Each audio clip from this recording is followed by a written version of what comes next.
Welcome to Through the Wire. Through the Wire. Pierre, can you do me a favor? It's November, 11th? I could do you a favor, though. I don't. Getting closer and closer to the end of the year. 2024 is amongst us. Oh, yes, sir. Yes, sir. You got to put in your New Year's resolutions now. Because in 2024, you can't do them a favor. No, what? They were unrelated. I got him a favor for the rest of my life. Okay. My cousin, nigga. Look at Mike and tell me what you notice. That's funny. Just look at Mike and tell me what you notice about him. He got 2 different flip-flops on. So he come in here talking about. And then, by the way, we didn't talk about this at all. The start. You weren't in here, but we did as us 3 yeah. years. Of course. He come in first. He got this confused look. You know, Darrick usually the one that come in looking confused, and I look at him like, "You good, bro?" He talking about, "Yeah, I was running late," and I'm like, "Oh, okay." Then he go to the bathroom and come back, and like when I first saw him, I noticed that he had the mismatched shoes. He didn't know that he left the house like this. And then when he came back in here, he was like, KB, I see what you was talking about. And you see he trying to hide him right you now. Can see a little Nobody's trying to hide him. I really don't care. That dirty ass white flip flop. That motherfucker definitely do match that hoodie. He said, I'm a match today. Yeah, why do you still have that white one? Take the garbage out type shit? Yeah, it's just how But you got the outside, other one though. So I don't understand. I don't know. I just never threw him away. Throw it away. As a friend, No, I'm not going to. Because this won't happen again if you don't have these damn shoes. As a friend, I'm asking. I just got to put him somewhere else. They was both by the How door. late was you running to where He you put on couldn't because mismatch? he got here exactly the same time as us. Yes, he did. I woke up at 9:20, so I was on. I had to bust my ass. Damn, what did you not brush your teeth this morning? Nah, what you mean? I don't live that far away. I don't live like 30 minutes away. I had about good like 20 minutes to get ready, and I left out. Hey man, Got here before P. Throw that shit away, man. Please do. Nah, it's gave You know me why all you got this here got. before me? Huh? You know why you got here before me? Yeah. No, I don't know why. Because I don't really have to leave until the last minute. Oh. So I can't be late no more, man. You always be They pushing. done made that call. You live the furthest. They did make that call. You gotta. I already sent the message in the group chat of how you were late. So expect HR to hit you soon. That was a classic video, man. Yeah. That was a classic video. I gotta go and find what did I name that? Oh, we pranked a member of Through the Wire, I think. I'm gonna change that to we pranked the top food reviewer in the United States. Mike, you gotta drop the mic. I do. It's just a lot of stories going on. So I was like, what's your favorite story? Storyline of the season so far? You don't have one? He had to drop it. He just came up with that right now. My favorite story of the NBA season so It could be far. bad or good. For sure. Favorite story of the NBA season. That's tough, man. I mean, it wouldn't be a story for me. It's more so like surprising that the Houston Rockets are like top 10 in offense and top 10 in defense. Mm-hmm. I would not expect a team that's young and like rebuilding, but like they're also competing. They're very good. They're on like a 5-game win streak. I wouldn't expect them to be top 10 in both. That's usually contending teams. For them to be a young team being top 10 in both is very Are you surprising. buying that? Not buying it because I think you see this sometimes with a lot of young teams where they come out hot. They did start off slow, but then they right back at it. So this could be like one of those Jazz things where like the Jazz started off crazy last season and then they fall off. We saw with the Magic a few times in the past with like the Aaron Gordon years where they would come out crazy, being one of the top seeds, then they back out the playoffs. So it happens. That's my story. It's the fact that we 9 games in. And it's just like, what does anything mean? You know what's crazy? You know what's like, and we was Joel was just pushing so hard for the Timberwolves, and it's like I can't blame you. That's but right. At the same time, you know what's insane though? You said 9 games. There's teams that's already have 18 games played so far in the season. I know what he's doing. First of all, you're wired because that's just untrue. The NBA app had a glitch yesterday. Oh, that's why that shit was so confusing. I'm Yes. like, what the fuck? But you are also crazy for seeing one team with 18 and one team with 8. And there was like, 4. oh, yeah, there was like 5 teams with 8. But still, that number doesn't make sense. Everybody's been on the That's same what I'm schedule. saying. I was like, what the hell? Because it was like, no, it Ruff was some won teams it was for like Mike Hurd 10, today. 12, and it was like one was 18. I was like, there's no way the math. if you The Grizzlies are like 2 and They were 17. 2 and 16. I was like, bro, what the hell? this is what I'm saying to you though. Yeah. Like, How? The NBA I am sucks. under an assumption. I could be wrong. That we all watch basketball nightly, like every night. Besides, what was that Tuesday? We had 0 games, which was weird.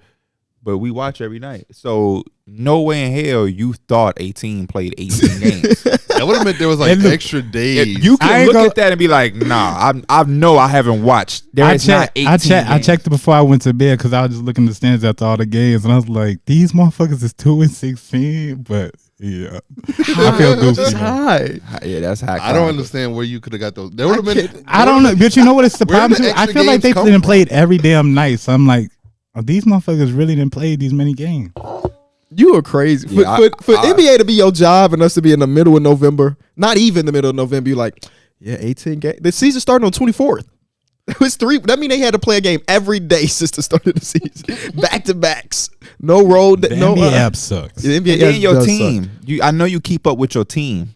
I forgot what the Lakers said. It But said it's like you know that they've played less than 10 games. So it's like if they're 3-5, or now what 4-5, it's like no other team that the league is never that separated. Where like because you know your team, you can probably it usually be like a 2-3 games. Exactly. Because I think the Detroit Pistons are 2-8 right now, and some teams are like 3-7. So like some people, I'm sorry, like 3-4. That mathematically is the same thing. Yeah, that's what I mean. 3-4. So they've played 7 games, Yeah. while other teams have played 10. But drop the mic. My storyline is the fact that it's early and it's fun because you don't know what's real and what's what. The Pacers are thriving and doing their thing. Number 1 offense in the NBA. They 6-3. You got the Minnesota Timberwolves doing their thing. They just won another game last night. And then you got certain teams like your Lakers, who we all came in respecting. We didn't know how good they would be, but we didn't think that they would be how they started. Then you got the Suns, who we still haven't seen a big 3 all in one. It's just so many moving pieces, and it's still so early that you come in here and be like, man, this team is top 10 offense and defense. And then you got KB like, are you buying that? No, I'm not. But it's just like they're doing it now. Shit, damn it. Right. Know, so With the Houston Rockets, I'm not buying top 10 in both, but I'm buying them as a competent team. Not the laughing. Because when they played against the Lakers, because I only watched the fourth quarter of the game last night against the Pelicans. When they played against the Lakers, they showed this graphic that was like over the last 4 years, they were last in fast breaks points given up, last, and then this year they were first. Like they completely like flipped the defense on his head. And then last night, it was cool to see Fred VanVleet not take over a game as far as like he scored 12 straight points, but to like settle this young team down because they haven't had that, and we've seen them do that. And then they blew out the Lakers, they blew out the Kings back to back. So I think that their numbers are slightly inflated because of the stuff. But this is not a team last year. Last year they were not taking care of the games that they should, and this year they are. And I think that's a step in progression for a team like that. It goes from dead ass awful to fun to watch. And I think that the Houston Rockets are in that fun to watch range right now with the way Alperen Sengun is running the game, and Jalen Green has had a couple really efficient games, and he's one of those players that when he's on, he's a joy to watch. But the exact opposite happens when he's like 2 of 11. I think a lot of those games, well, you're never going to stop having bad shooting nights. That's just a part of the NBA job, especially with the type of mode of a player he is. But I think the structure of having Alperen, and then now you have Fred, you don't have to just let him just go. And I think there's a lot more structure. And that's where I had them when we were doing our standings and predictions. I didn't have the Rockets, in the play-in situation, but I didn't have them dead last. And that was my main thing for this young team that I took as my team outside of my team, was just to see them get better and be respectable. This is a process in the NBA, and the West is so loaded that you don't want to put the expectations too high. But they're kind of having the season that I think a lot of people expected from the Pistons. And now that you look at the Pistons, they're 2-8. You got the Jaden Ivey situation boiling and turning into something. Are y'all buying that stuff? This is actually pretty concerning because like even like Marcus Sasser has like started playing. Bro, Marcus Sasser's a hooper, bro. And he's a rookie. So, and like Killian Hayes was a guy that we thought was gonna be the one coming off the bench, and Jaden Ivey was starting out. There's 2 other guards now playing more minutes than him. So that's I don't know, it's a little concerning. Last night they played against the 76ers, and I was listening to the 76ers broadcast. And it was a good game. I was listening to the 76ers broadcast, and the play-by-play guy was like, You know who Marcus Sasser reminds me of? Tyrese Maxey. Tyrese Maxey. Yeah. It's like they do move pretty similarly, drafted around the same spot in their respective draft classes and I stuff. can see the Maxey and Quickly type mold in them. Buckets. That's my favorite story though. Is on the other side with Tyrese Maxey. How they said it on the broadcast too. Is like he was ready for James Harden to be there or without him. And I forget the guy's name who said that. I think it was a trainer or whatever that says like I'd be surprised if Tyrese Maxey didn't come in the season after 25. Yeah. And he's just doing just that. Like he just upped it up immediately. That's why I graded the Pistons highly when they made that pick, because Marcus Sasser was going to be ready to come in from day one because he's a veteran guard. You got Cade Cunningham. You know what I'm saying? He could score. That's what Marcus Sasser was known to do at Houston. You know what I mean? He was a bucket getter. And boom, you instantly throw him in. So you either get you a Kentucky guard or you get you one of those 3-4 year guys who can come in and Bro, play you know right what I was away. looking at yesterday? So I know before the season started, we was talking about Jordan Poole, and like he gonna be able to at least take shots on that team, and he gonna have the ball. His ass is bad, bro. 17 points on 30% shooting, bro. He's got 2 games where he had over 20, and it's like Kuzma is the best player on that team by far. Yeah. That's what it's just like. Damn, JP. Because Jessica, I'm not even trying to shit on him. Just like a couple years ago, we thought he was actually like, we was like, man, he had the little Steph time, or he had the time where Steph was down. He had a really big run. He was, helping the Warriors win. It's just like, I know you're on a bad team. Can you at least be like really good in a bad situation? Get your numbers. In the Yeah. back. I mean, it's not happening. he's just in a situation where like now he is probably again like the primary defender. He's now in a situation where he doesn't no longer have Steph just like taking the pressure off of him. So I don't know. Him and Steph numbers were divvied up too. It's not, I don't like he was second unit guy. Yeah, but I How feel many like Wizards games have you watched? Grizzlies games. Wizards. Oh, Wizards The games. team he plays Oh, for. I thought you said Grizzlies. And I only want to say Wizards. this real quick because nobody really wants to watch Wizards games. I've No, probably only but- watched like one yeah. or two. Okay. Nothing crazy. Yeah, see, I've I'm not seen, even like, mad they're at you. not close. I've seen a few because I was interested at the beginning. Right. I obviously now at the game as we approach game 10, I'm not watching them. Yeah, they good. We No, good. But I've yeah. watched a handful of games. It's not about the primary defender. Jordan Poole takes some of the most OC crazy shots. He had one shot where he had like this little spin jumper, and I was like, bro, that's one of the that's like an OC ass. It went in though, right? Yeah, It he- spent yeah. twice. Yeah. Yeah. That's fool's goal. But I've seen game. I think they played against the Pacers. I've seen they played against the Grizzlies. They may have played against the Grizzlies twice. They did, I think. Yeah. And they just played against the Hornets twice. The in 1 Hornets week. twice. Right, because they played them last night. Dog, Jordan Poole will get the ball across half court and shoot it with 20 seconds. They let Kuzma runs probably about like 70% of their offensive. When I Yes, he started should. seeing that, and I started seeing that Jordan Poole numbers, I'm like, oh, that's why. Because your ass don't know how to handle the luxury of being a guy. So the net rating is crazy, by the way. What With is him it? on the court in his 219 minutes, the team is a net rating of a minus 20.6. When he is off the court in 160 minutes, they have a net rating of plus 10. That's a that's 30-point swing. That's wild. And you want to know what's crazy? But remember, I came on here last week and we was doing that, and I told you it was a negative 40s, but it had improved yeah. to like negative 20. But it was, bro. But you want to know what's crazy? That has been his thing for his entire career. It just so happened that he plays for the Warriors and they have a lot of eyes, so he's become this darling. But even if you look at last season, they were a negative without him and they were a +6 with him. Look at the year before, this has been the thing, and I think he's just kind of overtaxed with like the lights with him, right? Like we saw him as a guy that helped the team win a championship a few years ago. And he played in the Golden State Warriors, and he has a fun game. When he's on, and when he can hit from the logo and all of that. But like, man, I haven't watched much Wizards games, but I very occasionally get a Jordan Poole notification from Bleacher Report, and I watch him like, damn, what a bucket! Let me see what he doing. 3 of 12, like He gonna give you a highlight bucket every now and then. he'll get you one. He give you that highlight alley oop. I saw like 3 games down by 20. and I came back on here and I was like, yeah, I misread. I thought this could be a And that was most my thing. improved type of year That was or my some thing. I type was of literally- jump, but this is going to be another year of development. He's still developing. He's I not put that ready in my for notes. jump. I was like, and this could be this year. I was like, Jordan Poole isn't showing who I thought Jordan Poole was. You know, we jumped the gun. He's still developing, which is fine because he's still a young player. Right. But I believe a team like the Wizards, when you're paying a guy that much money, you're kind of hoping that you give him this, and now he's in a situation, and the development was already done in Golden State, and he's ready. I think he can still be fine because if Jordan Poole takes this year and does all of this bad basketball stuff, gets it out of his system, and then comes back and now realizes that shit ain't what it is, and then he comes back and he has that year next year, I think they'll still be happy with that. For a Julius Randle year. But yeah, as a guard with the tutelage that he has, there's no reason for him to be as least impactful as he is. He easily, as dynamic as he is, this dude is a 22-7. Like, why?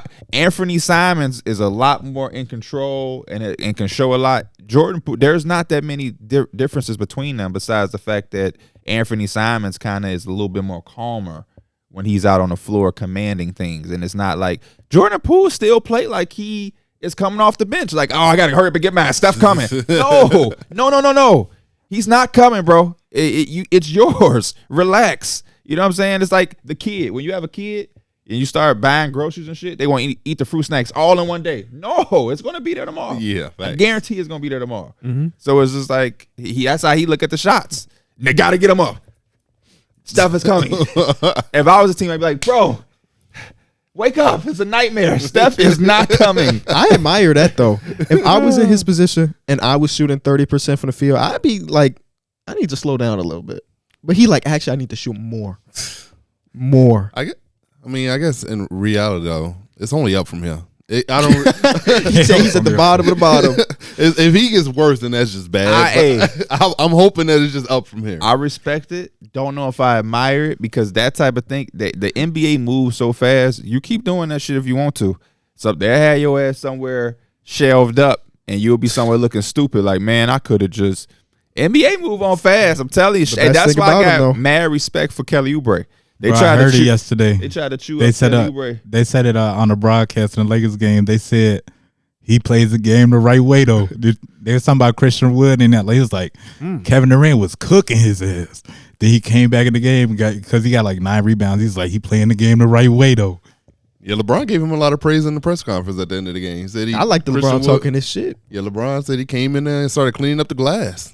Like, I was like, it is so funny with NBA players, seeing them win and seeing them lose. The Lakers win. LeBron give me that with a microphone at with a camera at. Come on, he happiest guy in the world. He taking off his arm sleeve, giving it to kids. He took off his wristband, found another. He went out his way to find people. You ever see LeBron lose them? He untuck his jersey and he just go. I'm gone. Well, he was out there kicking it like it was a home game. You're a fan away, get a little kid thing, go to the day. Dapped up Cam Reddish 10 times in a row. Everybody gave Cam a lot of love. He deserved it, man. He really did deserve it. He played a hell of a game. In my mind, I'm looking at that game and I'm like, the Suns are just letting him shoot. And I'm like, he's a scorer. I know he's having a bad year, but like, you don't just let him shoot. And eventually, he started making them, and that's pretty much the reason why they lost the damn game. He had 4 threes in that. They probably had the philosophy of saying, if we lose by him, that's fine. They probably walk away. Yeah. Like, Christian Wood hit a few threes. Bro, it felt like we didn't miss in the second half. I felt like everybody was fourth quarter mainly where y'all was just like Christian knocking Wood, him down. We was playing. Yeah. Look up, the Lakers win. Yeah, Frank Vogel held Kevin Durant out a little bit too long, it felt like. Yep. He was talking about that too. He was talking about just getting the rotations right, and he's talking about just getting Bradley Beal back, how he's still getting his legs underneath him, and how he feels like, after a couple more games, he's got his more, conditioning, how he could kind of trust him a little bit more. He'll just be better in that stretch. Obviously, in the first, half, he had he was on a tear in the first half. But yeah, y'all have rather seen KD take the shot or pass it like he did and make the right play? I'm always a fan of making the right play. Shoot the ball, Kevin Durant.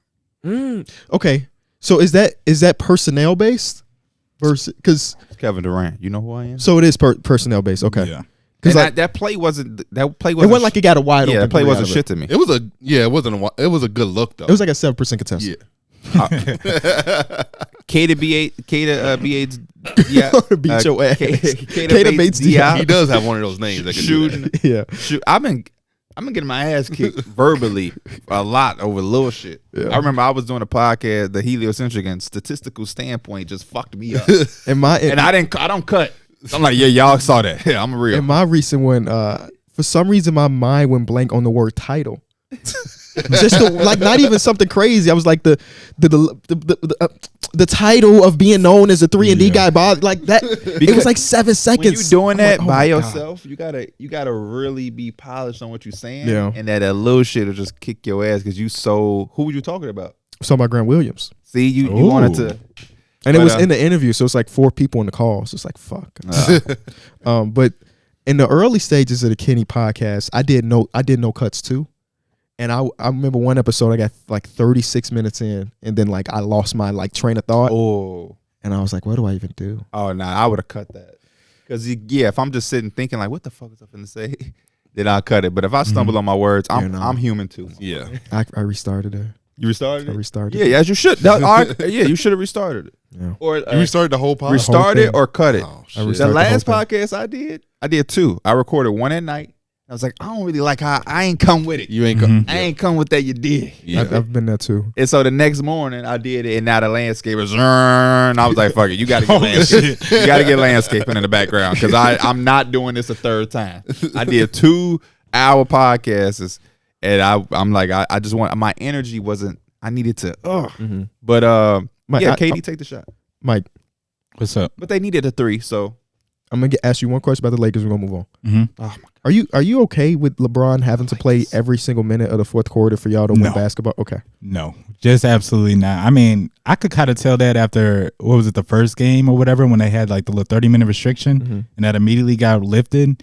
I feel like almost every game since it's been like, it's got to be a He's close averaged game. 38 plus minutes. He literally has to be LeBron again in year even 21. And it's not good when you think about it's an 82-game season and he's still going to have to do that in the playoffs too. It's not like, he's got to carry in the playoffs and nothing. It's just like, we going to expect more from the playoffs. And it's like in the summer, Anthony Davis was talking so much about how he's ready to take the reins and like be the guy. And like, it still feels like a LeBron team. You know what I like though in that second half? And I think that kind of helped us hit the threes too, because it's like the defense collapsed more and it was just, we didn't ISO as much. It was more so like pick and roll every time with Anthony Davis.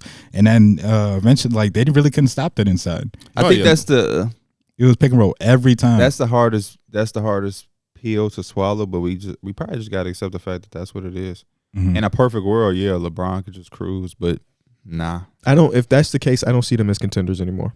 We've just have it with what Lakers team that he's been on, was he able to just cruise? No, I thought this was the one. Yeah, I saw the offseason like this is not saying that he needed to be on the 28 minutes restriction, but for him to have to play every second of a game versus a team. That's on the Lakers fourth quarter too. Specifically. And that's on the Lakers too, because people got mad at me for tweeting this out. I was like, we could never just have like a blowout game or whatever. Because I think it was going against the Magic whenever. I was like, this is a winnable game. Y'all got blown. Yeah, you got the blow. No, we beat them. Are you talking about the second? The first game, we beat them. Oh, the first game. And I was just like, we could never have a game where the second game, Paolo got in y'all last. Yeah, he did. Right. We can't never have a game where we're the ones with like that constant 10 to 15 point lead that can give Bron rest. I ain't never seen Bron take a game off yet unless it was a blowout and they said, we're going to pull the plug. Right. So we can never be on the other side of that sword. Yeah, y'all can't even afford to like load manage him really. No. Like I couldn't imagine seeing that team without him on the court. But now he's got the injury, well, not the injury, but he got banged up yesterday, and he said it's really sore. So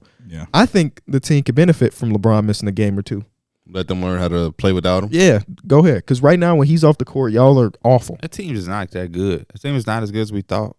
We all thought that. We thought they were a lot better. Austin Reeves is not what we were expecting or anticipating. Still, what is Jared Vanderbilt timetable? I have no idea. I haven't heard anything. Got some nice fits on. Fly as hell on the sidelines. D'Angelo Russell, he's been all right. He's had his ups and downs, but he ain't been Darrick White, but he been all right. He's been all right. Yeah, I mean everybody else is under that. And besides, like Christian Wood is the Christian one Wood living has up been to has been a expectations. positive. you got 10. Anthony Davis. Yeah, Christian Wood is doing this thing, but Austin Reeves kind of up and down night by night. D'Angelo I've liked, but it's still kind of been up and down. Austin Reeves has also lost his starting spot. Yeah, I think he looked good coming off the bench yesterday. I don't know if that's a normal thing now, but I Rui enjoyed it. Hachimura up and down. So yeah, That's enough Lakers, please. Cam Reddish, he's consistently defending. Yeah. The offense Hopefully, just now. hopefully the shots exploded a start. little bit. You know, he could be. I mean, that's the hardest part about being a pro. He's got to be consistent with it. So. Well, if the greatest of all time believes in you, they gotta add like +3 to your shooting. Oh yeah, that's that floor KD, general. if it's LeBron, it takes away from your shooting. What else is I gotta tell you about for game, man? Nah, those are the people. Max That's Christie. the main- I seen Max Christie play. Max Christie be trying to fight for the rotation, man. He had set He a deserved screen and it was an illegal screen. Yeah. LeBron got in his ass. Why are you even setting a screen? I'm like, yeah. Why was you setting that screen, Max? With that little ass mustache. Quick news: Robert Williams is out for the season with another season-ending injury, surgery procedure. And I can't help but to think about the one Isaiah Thomas tweet, where originally when Robert Williams had the setback a couple of years ago, Isaiah Thomas quoted the tweet that said the Boston Celtics cleared him to play, and he said, "I've seen this before," referring to his hip when he was a part of the Boston Celtics. And now to see Rob continuously have injury after injury after injury, and this one again holding him out for the rest of the season, it's just, I'm not blaming the Boston Celtics, Was Gordon but it is Hayward injury prone prior to being a Celtic? No. He snapped his whole ankle though. Yeah, but That was Gordon like a Hayward's freak more of a accident. freak. He did it on the first play. But look, this is the crazy part. Did you mention that his wife blames the Celtics? Because they called the play. No. Just in general. Like I'm gonna see if I can find the tweets. But his wife I'm has saying that been was a very vocal catastrophic about that. injury. It was. But he has now been injury prone. Yeah. Before that, I don't think so with his stint Utah. with the set. No, I don't remember him being like I don't. You know, he was usually pretty consistent, or at least consistently on the floor. She slammed the Hornets, not the Celtics. What did the Hornets do? I don't know. Let me. She calls out Hornets amidst shoulder injury. He's been diagnosed with a Can't blame nobody for that fractured haircut though. Yeah, but he was hooping yesterday. Fractured was. left shoulder sounds crazy. Oh, Gordon Hayward is going to be a nice pickup when he's not making $30 million. Yeah. Because he's just a good basketball player. His agent Plays keep the getting him game the paid right though. way. He loved that look pump fake at the mid range. He gonna bring it back, Yes. knock it down. Or a hop Mr. spin. Fundamental. Okay, so this Eddie. is the story. The Hornets called it a left shoulder contusion. And then she went on to Instagram to say he actually has a fractured scapula.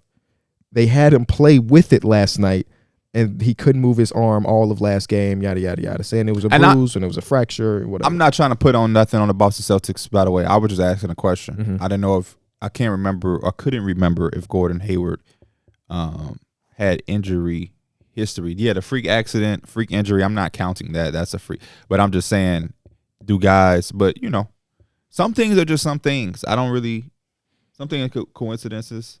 The Isaiah Thomas thing, not a coincidence at all. Looking back at it now, that is a crazy play call from the Celtics to start the game off with a lob to Gordon Hayward. Hey, they was feeling good.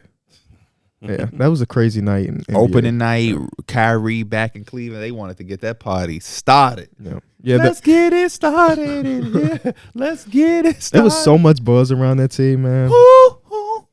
Then after the game, Kyrie and Brown do their little handshake. Or it was that before the game. That was a night, man. That was a moment. I'm glad to see Gordon Hayward back playing. That's always the best part. You think about Paul George and his leg situation. These are gruesome, crazy injuries, and these dudes are back hooping. Yeah. Back hooping. KD's back from Achilles. Regularly. Yeah. But we've seen, Achilles ain't too like gruesome. Yeah. And we've seen it. I don't want to They say we've used to seen be. it. Yeah. But like, because when he popped it, it was like, ooh. In theory, right? Gordon he would Hayward rather ankle was break, twisted the break wrong something way. than like Yeah. pull or like tear something, right? Yes. 'Cause it's so much harder break for is so much easier to heal 10 versus times out of 10. a torn. When I tore a something. tendon in my ankle, and the doctor was like, it would have been better off if you just broke your ankle. We can surgery, repair, throw it in the cash, you'll be back 4-6 weeks. Yep. Yeah. Tendon, you ain't no timetable. And a lot of the times when you tear something, it's always nagging for the rest of your life, really. Mhm. Like my shoulder still hurts occasionally. Really? Yeah. feel that. Swear to God. Feel When you that. do the long reach, I now do stretches every morning to kind of offset it. But like my dad talks about, never mind. That's not relevant. Well, he said he wished they took some of that No, on and I gave you was some extra meat. I was talking about his injuries, but it's not really it's not relevant anymore. But yeah, Robert Williams. Robert Williams, He's out for the get season. well soon. That's Yeah. that's the point. You of it. know, the one thing I really wish him well, wanted to see him healthy, but this is one of the things that I was communicating to Boston Celtics fans when they made the move mm-hmm. and they traded him, but they kept saying, what about depth? And, Porzingis has injury history. And my argument to them was, Robert Williams has injury history as well. So, like, I didn't really understand that argument at the time that I was getting from a lot of Celtic fans. Yeah, you gave up a lot. It costs to get nice things in life, especially in NBA. But the argument of, man, we lost Robert Williams and all of these things, not that I wanted to see this happen, but I always was saying this was a possibility with him. With you won't have him. So it's like I didn't understand that argument. But I really want to see him get well. The one thing about the Trailblazers, they're not really a good team like that. They're a young team. So hopefully he can have that security of just getting healthy. Because the Celtics are good. When you're on a good team, you kind of pressure to come back. Yeah, man, we in a playoffs. That's what the Isaiah Thomas thing is. Like, they told Robert Williams that playing on his injury wouldn't make it worse. And then he came back for the playoffs. So there's no pressure. As a professional athlete, I probably ain't buying that shit regardless. It seems like recently more players are becoming more like, nah, I don't feel right. Like Jamal Murray said, nah, I don't feel right. I think that's a big reason why Kawhi did it with the Spurs. He went and got a second opinion. He got like 7 opinions. Yeah. I'm surprised Gordon Hayward didn't do it in that instance. And if you're talking about he can't move his arm and they're like, no, you're good to play. It's just like, how you going to tell me how I'm feeling? No, they told he played the previous game with it. Oh, okay. They told him it was a bruise that he played with it. And he was like, this don't feel like no bruise. And then it came out that it was fractured scapula. Yeah. Which, again, sounds crazy. That's why it's important on 2K to hire a good training staff. Yeah. You got to check them grades, make sure they ain't got no D's and no F's and what they supposed to have. Sports medicine department got to be on point, man. But, yeah, hopefully being in Portland will allow him to truly, truly recover and have his rehab, and he can come back 1,000% healthy. Because I think the last few times we've seen Rob Williams, it's been like 70 to 75% because he's on a team that was championship contention. So shout out to Robert Williams. When he on the court, we all excited to see him defend, block shots, and dunk. Time Lord, boy. Texas A&M, stand up, baby. Luckily, he still got 2 more years on his current deal. So he would have this year to sit out and 2 years to maybe build his value if he can. And I think he's the type of player that he could really do that. I think he's an always defensive caliber player. Yeah, I think he's always going to have a value. There's guys a lot worse than him who kept just getting bags. This dude can really play. So shout out to Robert Williams, man. What else we got? Pacers. Y'all want to talk about the Pacers? Let's talk about my new 7 seconds or less team. Somebody asked me who the best guard in the East. It's Tyrese Halliburton. Tyrese Halliburton. Yeah. He's the only player in history. 9 games or what? Yeah. He's Damian Lillard's in the East, guys. And he's through 9 games he's not in the conversation. I'm just saying, if I was Damian Lillard, don't judge me. Resume wise, don't judge me on 9 games. Yeah. Because when April come around and I'm knocking your team out May come around, I'm knocking your team out the playoffs. Sending them into a rebuild. About 9 games. 9 games and waved Paul George off the court and broke my heart. You know what's pissing me off? Well, okay, let's stay on the Pacers. No, we'll piss you off. No, we ain't get to the Pacers yet. We'll piss you off because I don't want to forget that. We ain't going to forget the Pacers. Talk about it. The Clippers. Come on. I was going to say. Come on. It's a bad watch right now. Come on. Obviously, I don't got no stake in this fight. I said Paul George. And I just wanted to ask y'all, have y'all seen any positives? No. Well, not really. Kobe Brown should play. Yeah. They were down by 30. Kobe Brown came in. I know this too. What college Kobe went to, baby? Oh, because I was just looking at his basketball reference. Oh, my God. What college did he go to? Baby, you don't got no help on the side. You need a color? Yeah. UCLA. No. Black. Oh, okay. You need another color? Sure. Yellow. Iowa. No. Close. Iowa State. No. No more for you. No more guesses. What state in black? Gold. What state team and the original team have the same colors? That's true too. Oh. What's the prominent color that Iowa Maybe he just gets the wrong school. I don't know. Okay. So yeah. Black. Okay, black and gold. Georgia Tech. They wear red. Purdue. He was not a shocker. Y'all naming the one that ain't there. It's Vanderbilt. It's a big school. Wake Forest. This is like gold is yellow. It's almost like Hinsdale South colors. They wear Hinsdale South colors. What conference? So much conference switching is. Oh, I guess it. What conference do you know them as? Because we both know the same thing with the conference. The Big 12. or is it the SEC? I want to say the Big 12. It's one of the two. Yes. Fellas, come on. I need some. I don't know. I was told I'm out of guesses. Oh, you got bailed out then. SEC. So SEC is like Florida, Florida State. Who else is in I don't know any conferences. God damn it, guys. SEC. And it's Black. is it a basketball school? Or is it known as a basketball school? One of us already said it? What is it, Drew? Who said it? It's not. He didn't go to Vanderbilt. What is the school? What is the school? We went to Missouri. Oh, Mizzou. Oh. He's a Mizzou boy. Okay. That's why he said when I said Iowa, he said close. It's literally right. Yeah. Geographically close. Yeah. Just the Clippers in general have not a lot of things I'm looking at like, oh, there it is. PJ Tucker looks terrible. Okay, hold up though.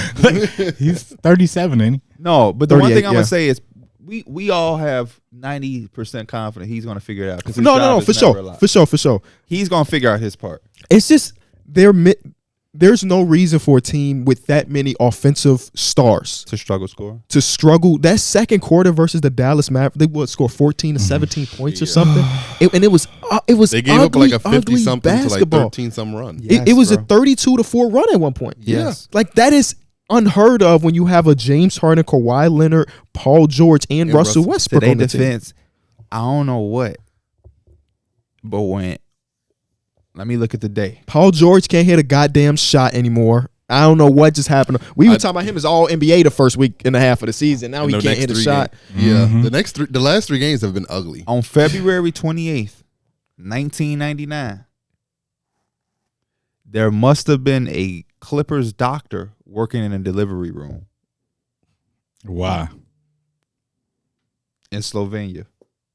Oh, because Luka because Luka has hates them boys, bro. something with the Clippers. That doctor must have said something slick to his mama with a Clippers shirt on or something. Because when It's he on sees site. Clippers, it is on site, It's on man. site, bro. It's on site. that was the easiest. That over shit I just bet gotta be. yesterday. That shit gotta be like Oh, you- infuriating when he hitting that 3 over 2 people. And he just smiling in your face, yeah. bro. And the rotations of the Clippers defensively is just bad. Oh no, bro. And then that small ball. Tyler was talking about it. Like he got to find a way to like kind of fix that small ball lineup. And part of that problem, which it's hard to fix, is literally height. You know what I'm saying? It's like some of those players can't just. I Give want to him height interview Luka. I want him to sit right here. He gonna Or have a not cigarette, though. Not right here. in a but beer. I want him in 2024. I want to talk to Luka, and I want to ask him. I want to say, Luka, keep it real with me, man. Brother to brother. Off the record. Brother to brother is crazy. Brother to brother. We come for the same type of struggle. You know what I'm saying? I know you from the hood. I know you want a G-Pan. Fried extra hard, mild sauce on the side, lemon pepper on, you know. He don't know what the hell that is. Luka will fuck a G-Pan up by himself He in probably the off would. season.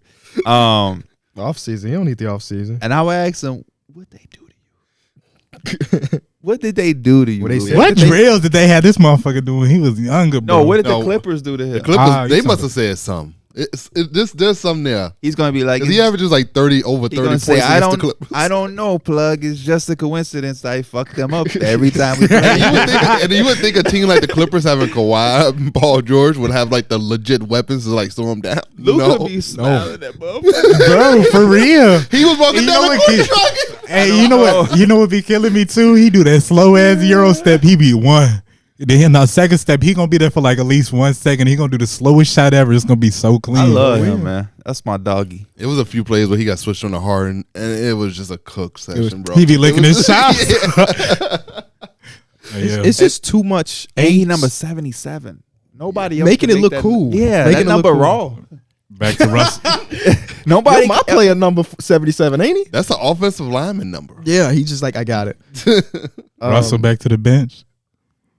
Probably. that is the recipe. Like if or harder. Talu asked for 10 games, You That go would act. be You go. crazy. That man Hey, gonna listen, request another trade. I'm gonna be like, you did it before. Oh, you too good you now. made it to the finals last time you came off the bench. Hey, yup. And that what you trying to get back to? Oh, you too good. Motherfuckers win the MVP and they forget where they It's come just not. from. It's not flu. It's not fluent on offense at all. No, but Talu asked for 10 games, so I'm gonna give him 10 games. Yep. But through the first 3, it's awful. Their starting lineup has a offensive rating of 81. 81. That's crazy, bro. Do you know how bad 81 is? There might be some benches that put up better points than that. 100%. Their defensive rating is 111, which is passable. We ain't worried about that though. This team should not be as bad as it is offensively. You brought up a good point when they first got on Kawhi. Like, hey, when I get the ball, I gotta do. No, it's your team. I think that was like that should have been a red flag right there Mm-hmm. when Kawhi started talking like a role player. But then Tyloo said after that, Kawhi doesn't have to get it in the Florida offense. He's our best player. Mm-hmm. So Tyronn Lue understands that, and hopefully he gets the players to understand it.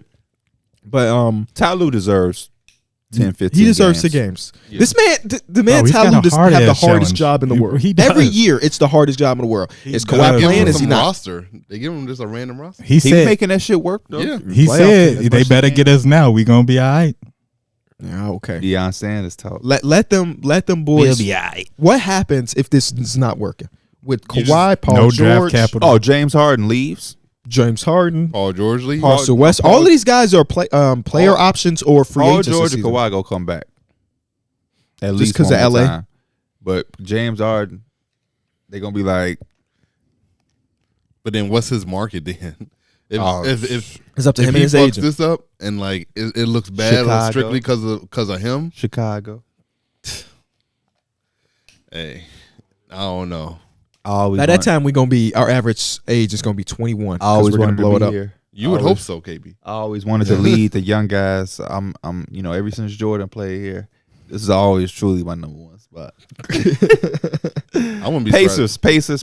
7 seconds or less. They're hooping, bro. They hooping. I made in one of my episodes, it turned into a TikTok where if somebody was completely new to basketball, never seen a second or anything, and they asked me what team should I watch, outside of saying like the Denver Nuggets, obviously, or even like the top championship teams, the Pacers are the team I'm telling them to watch. For sure. Yeah, for That sure. is the type of team that will get somebody in love with the game of basketball. I can imagine that like the next generation of like, let's say the 7-year-olds that are starting to watch ball, if they watch one Pacer game, they're going to be either Pacer fans or Tyrese Halliburton fans because he orchestrates the offense. They run, they gun, they shoot hella threes, they make hella threes, and they don't worry about defense. And in 2023, they're one of the worst defenses, but they put up so many points that it it don't don't really matter. It matter. doesn't matter. In 2004, I was 9 years old. I loved basketball. I loved Kobe Bryant. I loved Allen Iverson, Tracy McGrady. But the Phoenix Suns was the first team that I looked at and I said, oh my gosh, what the fuck? So when I seen, that's why I made a video solely about, and it felt good. I was like, man, I said at the end of the video, like, this is beautiful. I could just turn this camera on and just show love for 20 minutes. I don't have to hate. When you hate, you got to do work. You got to look at shit, make sure you got, well, they ain't doing this, how they supposed to do this, and then they could be doing, when you showing love, it's like, man, hey, man, they shooting threes, they running, they don't guard, They but gotta it's have cool. the best like everybody emphasizes spacing. I feel like they're 5 out every time. Like The they got the pace- best space. The It's so space hard to and pace is guard. good. Yeah. They don't get to the free throw line either because they just making all these shots. But you know, when I did the video and I was comparing them to the Suns, I was saying that Tyrese Halliburton is obviously your Nash. Benedict Mathurin is your young Joe Johnson. Obi Toppin and Miles Turner combined is your Amari. Miles Turner has been amazing this Obi season. Toppin is your highlights, Mhm. but Miles Turner is as important as Amari was. Right. Because Miles Turner is what, your second best player. Mhm. Bruce Brown is your Sean Marion. Buddy Hield is your Quentin Richardson. Nembhard is your Barbosa. So they like Jim Jackson, Aaron Nesmith. I just love, but the Suns won 62 games and they gave up the most points in the NBA. They were dead last in points per game for opponents. You don't have to be, the Detroit Pistons to have success. So I'm rooting for the Pacers to It just depends on what your to find a way. definition. And it was 2 years ago. 20 years ago. So, the Suns were a middle of the pack defense at like 17th. The Pacers are 28th, 29th. Yeah, they were bad. So, At least regular season wise, they're gonna win a lot of games just because they're gonna outscore a lot of teams. But when it comes to playoff time, who cares? No, I don't care. I'm happy for them. I'm happy to watch it. I want to see Yeah. them make the playoffs with a 25 or worse defense. Yeah, just go in there and just put up a lot That's of what I points. want to see. Yeah. You feel me? Yeah. Number one offense, worst defense, but we made it. Hey, and it might work. You might go in there and see them like put up some crazy playoff numbers. If they got this is a thing that was brought up on the podcast I did yesterday. What's up? This is so crazy. They got the worst. They got one of the worst defenses. But who would you take if Atlanta was number 3 and they were number 6? Atlanta. In a playoff? No, actually, I might take the Pacers. A little bit. I might take the Pacers. But I think that I'm taking Atlanta. I would take the Pacers. I'm taking Atlanta. I think they're Man, I'm taking Atlanta. But that's one hell of a series, bro. That is one hell of a series. And I also think, I just feel like that Tyrese-Trae Young matchup, I just feel like Tyrese is just going to eat on that. Well, they're not guarding each other. Yeah, they're not. But they're both getting targeted every yeah. possession. So they better start to sit in that chair. But that's a good series. Will we ever get it? Who the fuck knows? I hope we do one day. Because it's 10 games. Like, I'm riding with the doggy. Tyrese. That's the guy. Hallie. He's the only person in NBA history to start off the first 9 games of his season averaging 27, 11, and 50, 40, 90. He averaged 27 right now? Yes. Makes no sense, bro. Because he just had that big-ass 43-point game or something like that. You know what's killing me? He really, like... Oh, so this number was maybe 2 days ago or something? I don't know. Because I read it thing in a about newsletter. it, too, is just how, like, a lot of, like, the pre-draft stuff and the scouting reports are saying, like... Tell your newsletter to correct themselves and check their facts. They were like, we don't know if his handle's going to be good enough or he's going to be quick enough to get past people and create. No, that motherfucker's a whole offense right there, bro. You know what's oddly intriguing, or like that I enjoy watching? Ugly jump shots that go in. I think Tyrese has one of those jump shots that look a little bizarre, but it go in. And who else is on this list? Let's have Joe Ingles. Let's have some fun. Joe Ingles is a Joe. jump shot that looks Hold it right here. His guide hand comes over his head to guide the ball. That makes no. But ugly jump shots that go in. I know Sean an ugly Marion jump was one of shot them as well. For sure. Because like I know Kyle Anderson has an ugly jump shot. Yeah, Kyle. It's just slow. slow. Yeah, it's What? slow. No, Goes in. He does got have a hitch in it. It's like 100% his a hitch arms in are it. like fully extended. He got a small bend to it. Let me look at. I always got. Devin Vassell has a jump shot. His jump shot is pretty. Is it pretty? I think it is. I think that's like a form jump shot. It looks weird, but it looks like it's going in every time you shoot Art that on shit. that jump shot is crazy. It's like hitting the ceiling every time he I throws. feel like it that's like a good form jump shot. But like the actual like arm movement, it does look a little bizarre, but it goes in. Devin Vassell, his shit is kind of wonky. I like his shot. No, I like it too, but it do look a little weird. I feel like LaMelo for a guard has like a little bit like a push shot. He don't jump. Yes. Yeah, he doesn't. He's down on his tippy toes. That's a very good. I guess it's a perk of being like 6'8". You got Even Kevin Durant be jumping on his jump. True. I couldn't remember. Luka got like a flat-footed shot too. He do. Yeah, he do. He do. I don't know. I'm trying to think of. I'm cheating a little bit here. Trying to figure out if somebody else has like an article that we can react to. With like ugly jump shots. Yeah. But like this one has like Giannis on it. Do y'all like? Are y'all a fan of Cam Thomas's jump shot?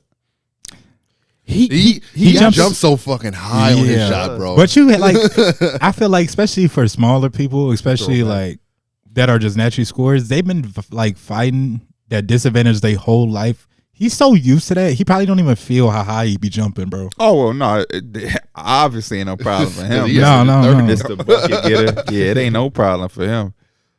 Yeah. Yeah, no, I can't find it. I mean, the ones that you do have is like all centers. It's like Chuck Hayes and Joakim Noah. Like, yeah, of course. You know, Boozer had a weird ass shot. How you put that shit behind his head? Yeah, it was money. Yeah, with Utah, money. Yeah, that mid-range jump shot with Boozer was money. I feel like we're just forgetting about some. It don't matter. I love. You know who shot I like? I love Donovan Mitchell's shot.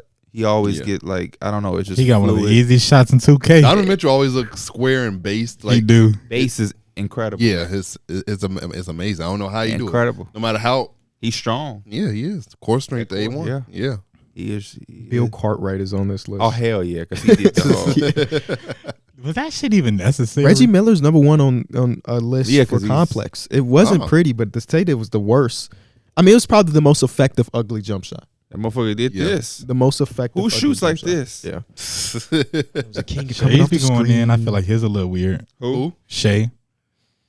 It's not fluid. I feel like when your jump shot's not fluid, it's like a custom jumper on 2K. Yeah, but he be hitting. So he hit him. Now a guy like Markel, it seems like hinders him. But his shot used to be pretty as hell. Yeah, it used to. But like now he has like this little hitch in it, and it always seems like he's getting a contest on it. So like I don't know. I think PJ Tucker's jump shot's ugly. PJ Tucker has that child shot. I feel like his shot. He here, has his other that hand's jumper, here. which it looked like for a long time. For For a long time, it looked like he had a broken jumper, and somebody tried to fix it, and his shit is just like pristine. Where it's like, I gotta make sure this elbow is L, and I gotta do all this. Well, he also has 30 seconds every time he touches the ball, so he can Yeah. like think about, is my elbow in enough? Is it not? And cause sometimes it go in, sometimes it don't. they don't guard him. Sometimes he just don't shoot. Hey, on 2K, that motherfucker. No. don't I miss. gotta go back, bro. I know y'all seen James Harden when he had the open shot. Oh, It sidestepped into a whole contested three, bro. And they got blocked. That game, that was against Brooklyn. They catch and shoot. They he don't also got people threw it that in the catch and shoot stands. at all. He threw bro. it to Iron Eagle, fell Yes. right in his lap. But 2 possessions before that, he had another turnover. It's just it's just too much. It's too much. It's like, why? Why did they do that? I think at some point there's probably such thing as just too many offensive weapons. Talk And to me about it. they have 4 like bona fide guys who want to get their shots. They don't really have Not like even that. get their shots. They need the ball. Yeah, and like James Harden he is a point guard. He's a facilitator, but he's a different type of facilitator. He's not like a connector. Like he's more of like, I'm finna run this pick and roll, and I'm gonna find. Tyronn guys. Lue was saying like that was one of his problems is when he can't run James Harden in that small ball lineup, it just don't work. Because defensively, James Harden isn't gonna really bring you That much. and he said like James Harden is the best when he's running his pick and roll, and he can't do that with PJ Tucker or whatever. Like he's like, I need to make sure Zubac is probably out there with him. And we know James Harden's prone to get beat back door. He will sit still.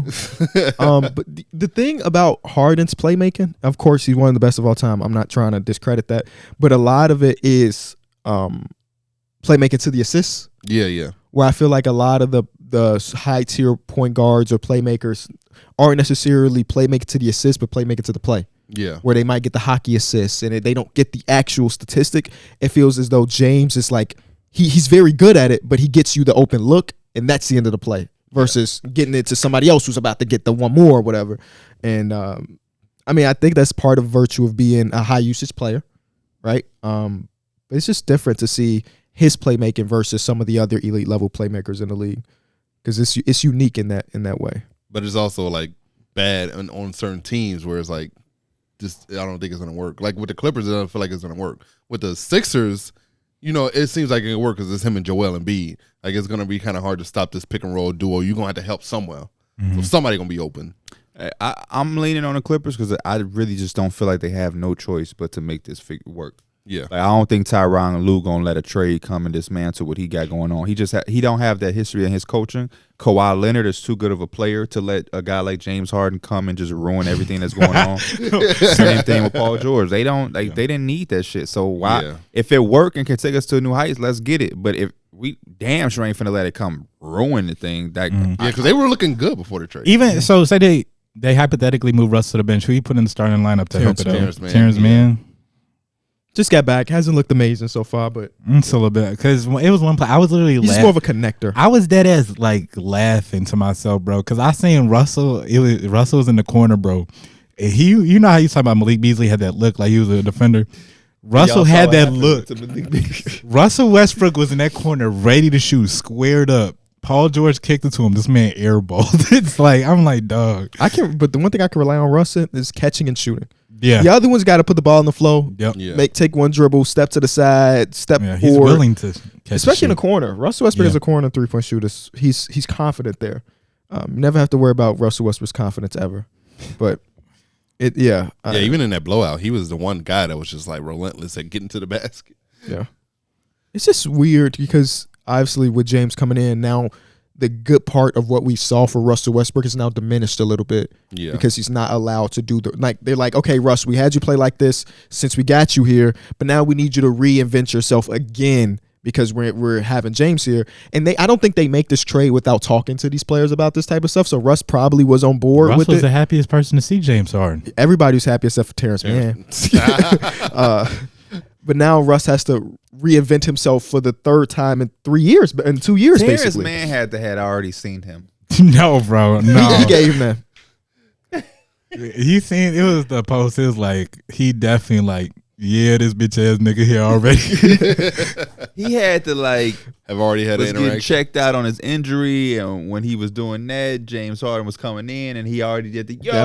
what up, my boy? don't What know. up? He had to. I'm also a petty person. I would be pissed because for the last 6 months, I didn't know if I was getting traded because of you. So Yeah. I'm a But little upset about man, it. boy. But They he said said you were untouchable. right. Yeah, they did, and they stuck to that. I guess Yeah.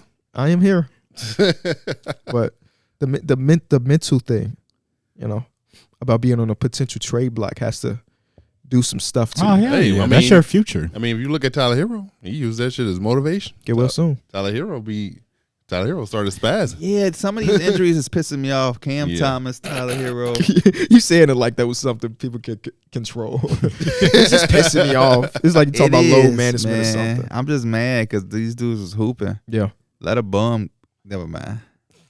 Because the Nets yesterday without Cam Thomas was a hard watch. Yeah. Lonnie was a- Walker tried to put on his Yeah. Cam Thomas shoes. It wasn't. Lonnie Walker. He had some been killing it. buckets, though. Don't get me Lonnie wrong. He Walker definitely had some buckets. He wasn't on no Lonnie Cam Walker been stuff. killing it. He had one of those. Oh, That's why we shit. came up here and we talked about Cam being paid. He's gonna get paid because that's his role for the Nets, man. Cam Thomas, I'm confident in reaching that level because the Nets need it. That was gonna always be the hardest thing for him is going to a team that needs what he does best. Mikal Bridges is a number 2. That's so crazy to say in like theory of being next to Cam Thomas. Like that Mikal is the number 2. Who the better to Cam scorer? Thomas. Who the better scorer? It's Cam, It's Cam. Thomas. He's shown it. I think we just like the idea of players. Like Mikal Bridges is always Yeah, no, he just showed hung us on to flash of that. it last year, but like this year is kind of like it's not the same that we saw post trade. And And I think that was I prefer him when Cam Thomas is being that number 1 guy and Mikal is just playing off of him and defending. Like I like that, but Because McHale still get his. The Mikal's 3-point shot is not falling. That's the main thing. He's shooting like 30% from 3. He's usually a 37 to 40% 3-point shooter. So if he gets back to where he normally is, this 20 points per game right now is 25 just by hitting a couple more it's shots. just different being that guy. Being a scorer is a lot harder than it comes across, and I think a lot of people think it's just easy. Like, oh, he's the number 1 guy now. He's the best player, so he should just be our number 1. Nah, When you they- gotta go. Yeah. Throughout the game, shit don't happen. Coach Vaughn call a play, Jack Vaughn call a play, it don't work out. Now everybody looking around like, get him the ball, and you just gotta and make it Yeah. Yeah, And that's the hardest part is making those tough ass shots. consistently Yeah, 'cause throughout the game. you will take him. Who, me? Yeah. Oh, I definitely will. Game on the line. He's gonna fall. Everybody in the arena knows who the ball is going to. You still gotta make some shit happen. They got some You know shit what to I was? figure I out. was just thinking about that, bro. Because Shooting the ball is tiring. with the It is. Suns shit, with the Suns game yesterday, and they say damn near the game plan every time. Well, at least for right now, is just like down the stretch. KD gonna have that ball in his hands that he taking that shot, and I was like, that's not good offense, but it's Kevin Durant. He gonna hit them shots. It's a lot, bro. It's a lot to be that guy. He earned it. Yeah, Mhm. that's why you got to put that work in to be those guys because everybody want to be it, but they don't want to put the work in. They don't want to put that extra into it, but you have to because You know when what? you The famous facing line he said, Royce. you facing the best. Go ahead. He said, "Hard work beats talent." When talent fails, to work talent- hard. Mm-hmm. Would y'all say when the Nets are fully healthy and they got everybody down? That was the part of Kevin Durant that everybody loved. It was like innocent, kind of. Bro, I had the shirt that was like the kid is nice or whatever. KD is not nice because remember it was just like nice. Yeah. Yeah. I'm tired of being a second. I was a second overall pick. I was a second person in the country coming out of high school. I was second in this. I was second in NBA Finals to LeBron. I'm tired of being second. I remember that campaign too. What would you just say, bro? I'm sorry. No, I was just talking about like when they do have a full roster, do y'all think Cam Thomas is like a lock at the starting point guard spot? Shooting guard spot, yeah. Shoot. Yeah, I guess. Because I was looking at their lineup and I'm like, when Ben and Claxton are back, I think those are 2 guys who are inserted back. Then what you go, Cam Johnson, Mikal? Or do you go, like, they have a lot of options because They have a Spencer lot of Dinwiddie options. also starts Yeah. too. I'm So, like, starting Cam Thomas. Especially then when he doesn't shoot the ball. Yeah. For some Starting reason, Cam he I just think- doesn't shoot. The first game he went like 2 or 4. I thought that was just I seen somebody yesterday. It was like I took the under on Spencer Dinwiddie. Now all of a sudden he's Steph Curry because he was hitting them, bro. I think he hit like 3 threes. Against Boston, right? Yeah, Right now, not Cam. Spencer Dinwiddie's averaging 10 points per game. Good. He's efficient.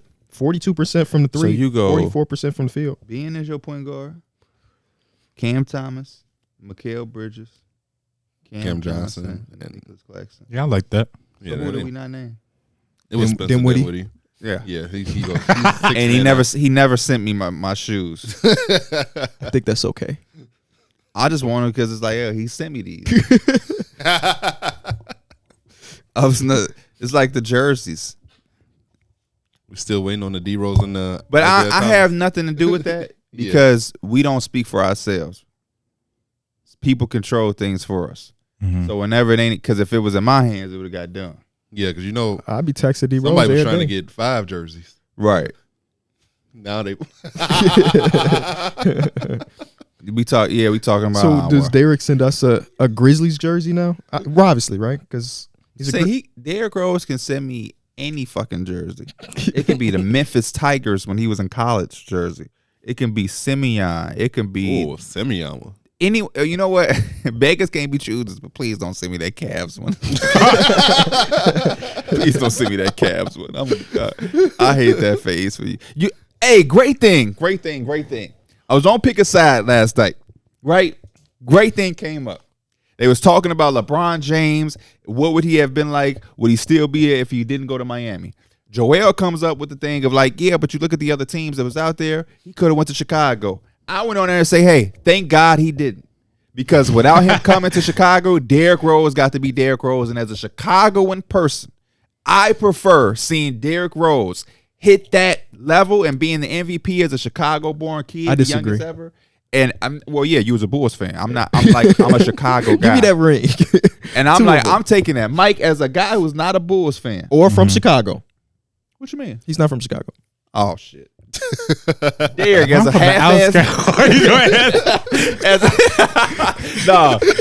Would you rather see the Bulls potentially win a championship or two and Derrick Rose never becomes Derrick Rose to that full extent? Mm-hmm. Or would you rather have those memories in those moments? Because I was telling them, like, not I know as a Bulls fan, because I wouldn't really consider myself a Bulls fan. I know. No, I'm talking about like because during that time, that's when I like really first started getting into basketball. Like Derrick Rose was part of the reason like I started transitioning because it's like part of the reason I had that damn Instagram. What were you transitioning from? Skateboarding. Okay, word. That boy was Terry Kennedy up. You see that? He didn't get in trouble. He wasn't that one that got in trouble. Was that somebody else? He killed somebody. Yeah, that's him. I wasn't Terry Kennedy up there. He killed somebody near us. Yeah, I was around the corner. Around here. Oh, randomly. Shit. I didn't. Was he even from here? I don't think so. Yeah, I don't think so either. That happened like around here. But go ahead. Honestly, that was the most interesting part. Go ahead, but wait, let me finish this first. Yeah, go ahead. It's tough because I liked that Derrick Rose and I didn't like LeBron at the time. None of us did, no. So I would probably say I'd rather just have it as how it was. Miami. And we're talking about if he comes to Chicago. Oh, that is true. Yeah. That was my point. Like, I wonder they would have a LeBron tattoo right now if he came to Chicago. What would the perception or talk be of LeBron? Because it's a lot of good memories that it's like, I don't know, Jimmy Butler come up like he did if LeBron is there still too. I think we sacrificed that. You're going to a part of that. I don't give it. We're not talking about Jimmy Butler. No, I wouldn't do it. Remember, we talking about, hypothetical jewelry. Because that team would have been good enough to win championships. Yeah, so hypothetical. Hypothetical jewelry or MVP Derrick Rose. I would take the jewelry. Me too. What? Yeah, because I still think Derrick Rose would have been like very fun and very good to watch him. No. You wouldn't have got MVP season, but you would have still got a high level version of Derrick Rose. It wouldn't have been like that MVP season. Watching him go at the Heat. Yeah, no, that was great. To me, as a Chicagoan, when I think about that era, and I'm not even a Bulls fan, when I talk about that, like KB's point, if I talk to somebody who never watched basketball, they would think that those teams won championships because that's how much it means to me. Derrick will talk about that one poster dunk from Derrick Rose on Dragic. Oh. Like it's just like it happened yesterday, bro. Like those moments, man. And I know so many. Joel people Anthony was nasty too, though. Who's nasty? Oh, the poster. The poster. Real was saying the same thing. That Derrick Rose got him. That's how he loved basketball. Mm-hmm. So it's like, and my point is, the older I get, I root for my teams. I love my team, bro. The Knicks win a championship. I don't get a ring. It's cool. It's fun. But I don't get no fucking. Who But you also, tell? I think like for the visual part of it, if the D Wade and LeBron in transition was a highlight reel and fun to watch, imagine all three of them in transition doing the same shit. Like Derrick Rose, Wade, and It LeBron. all just plays so similar, man. It's just hard for me to accept. It that. would have been all three of them. Huh? They would have all came to Chicago. Yeah. So that The reason it didn't happen is because they didn't want to make room for Chris Bosh. and they couldn't. The Clippers trade fell through Luol Deng. Yeah. That was another part of it to make the money match. I don't know. I think when your team won the championship in 2020, you didn't act as though your team won the championship. I don't get shit over it. I mean, But I got no, moral shit. He like, also won a championship in a bubble. That's not the same. Right. No, I'm not even being a funny shit. It's just like it don't hit the same. I just feel like our No teams have parade. not won the championship. I don't know what how I would react with a championship. I know it'd be better than what he did. Not saying that what you did was wrong because we're different people. We have different personalities and stuff. But let the Bulls be in contention, not even win. Let them get to a Final Four in my I adult seen life. you when they was the first seed. But even then, I was telling people like, slow down. You know what I'm saying? We not like that. But like, I don't. Right now, part of the reason why I think I'm okay at what I do is because my favorite team hasn't been on shit, so I can be objective about everything. If my favorite team was nice, I don't think I would be able to control myself. So if I put myself, my 14-year-old self in those shoes, because that was around the time, I don't think I would be able to do what I do because I would have been such a biased Bulls fan, especially after rings. Yeah, no. I think I'm a biased Bulls fan based on the Derrick Rose MVP year. If you talk about anybody else winning MVP over Derrick Rose that year, we damn near have to get into the gloves. I agree, and I'm not even a Bulls fan. And I think that if we got the championships, I would have been on the same shit. Mike, do you think you would have flown to LA and went to the parade if y'all no, come on, you know this answer. No, no. Based on what though? Like, if you don't have to worry about the financial crisis. Oh, You just yeah, I would go. okay. So I'll you take just my don't girl want to out there. spend I money. mean, if y'all want to go, I'll go with y'all too. You just didn't want to spend money. Okay, but like, That's why I said he know the answer. It's Mike. But I mean, I agree with him. I'm flying to New York, maybe. yeah, right. I feel like if you're a fan, that's something. If you can go to, you should go to. Yeah. Because you've been a Lakers fan for however long. That was their first championship with you as a fan, correct? Because 2010 you weren't around. He ain't a Pierre Lakers fan though, How you gonna tell me? because you're a Laker fan because of Kobe Bryant. I mean, but that transitioned me though. I've been a Laker fan for a minute though. I started How many out. transitions did you go through? Wait. No, I mean Kobe got me into the game of basketball, but I had like that leaked into being a Laker. Even when he was like with the Lakers, it was like I still had love for Meta World Peace. I loved Andrew Bynum. Like I love the actual. I would just I love the throw In purple your gold. fandom, Yeah. how long until watching basketball did you latch on to the Lakers? I guess Immediately. was it That was, immediate? that was probably my first team. Okay, word. There's nothing wrong with that. I But, think that no. majority of people that don't have their fandom connected with like geolocation, Location. it's player based. Yeah. He loved Kobe. Now he's a Lakers fan. The teams, like when I first started getting to the ball, obviously like I like the Thunder.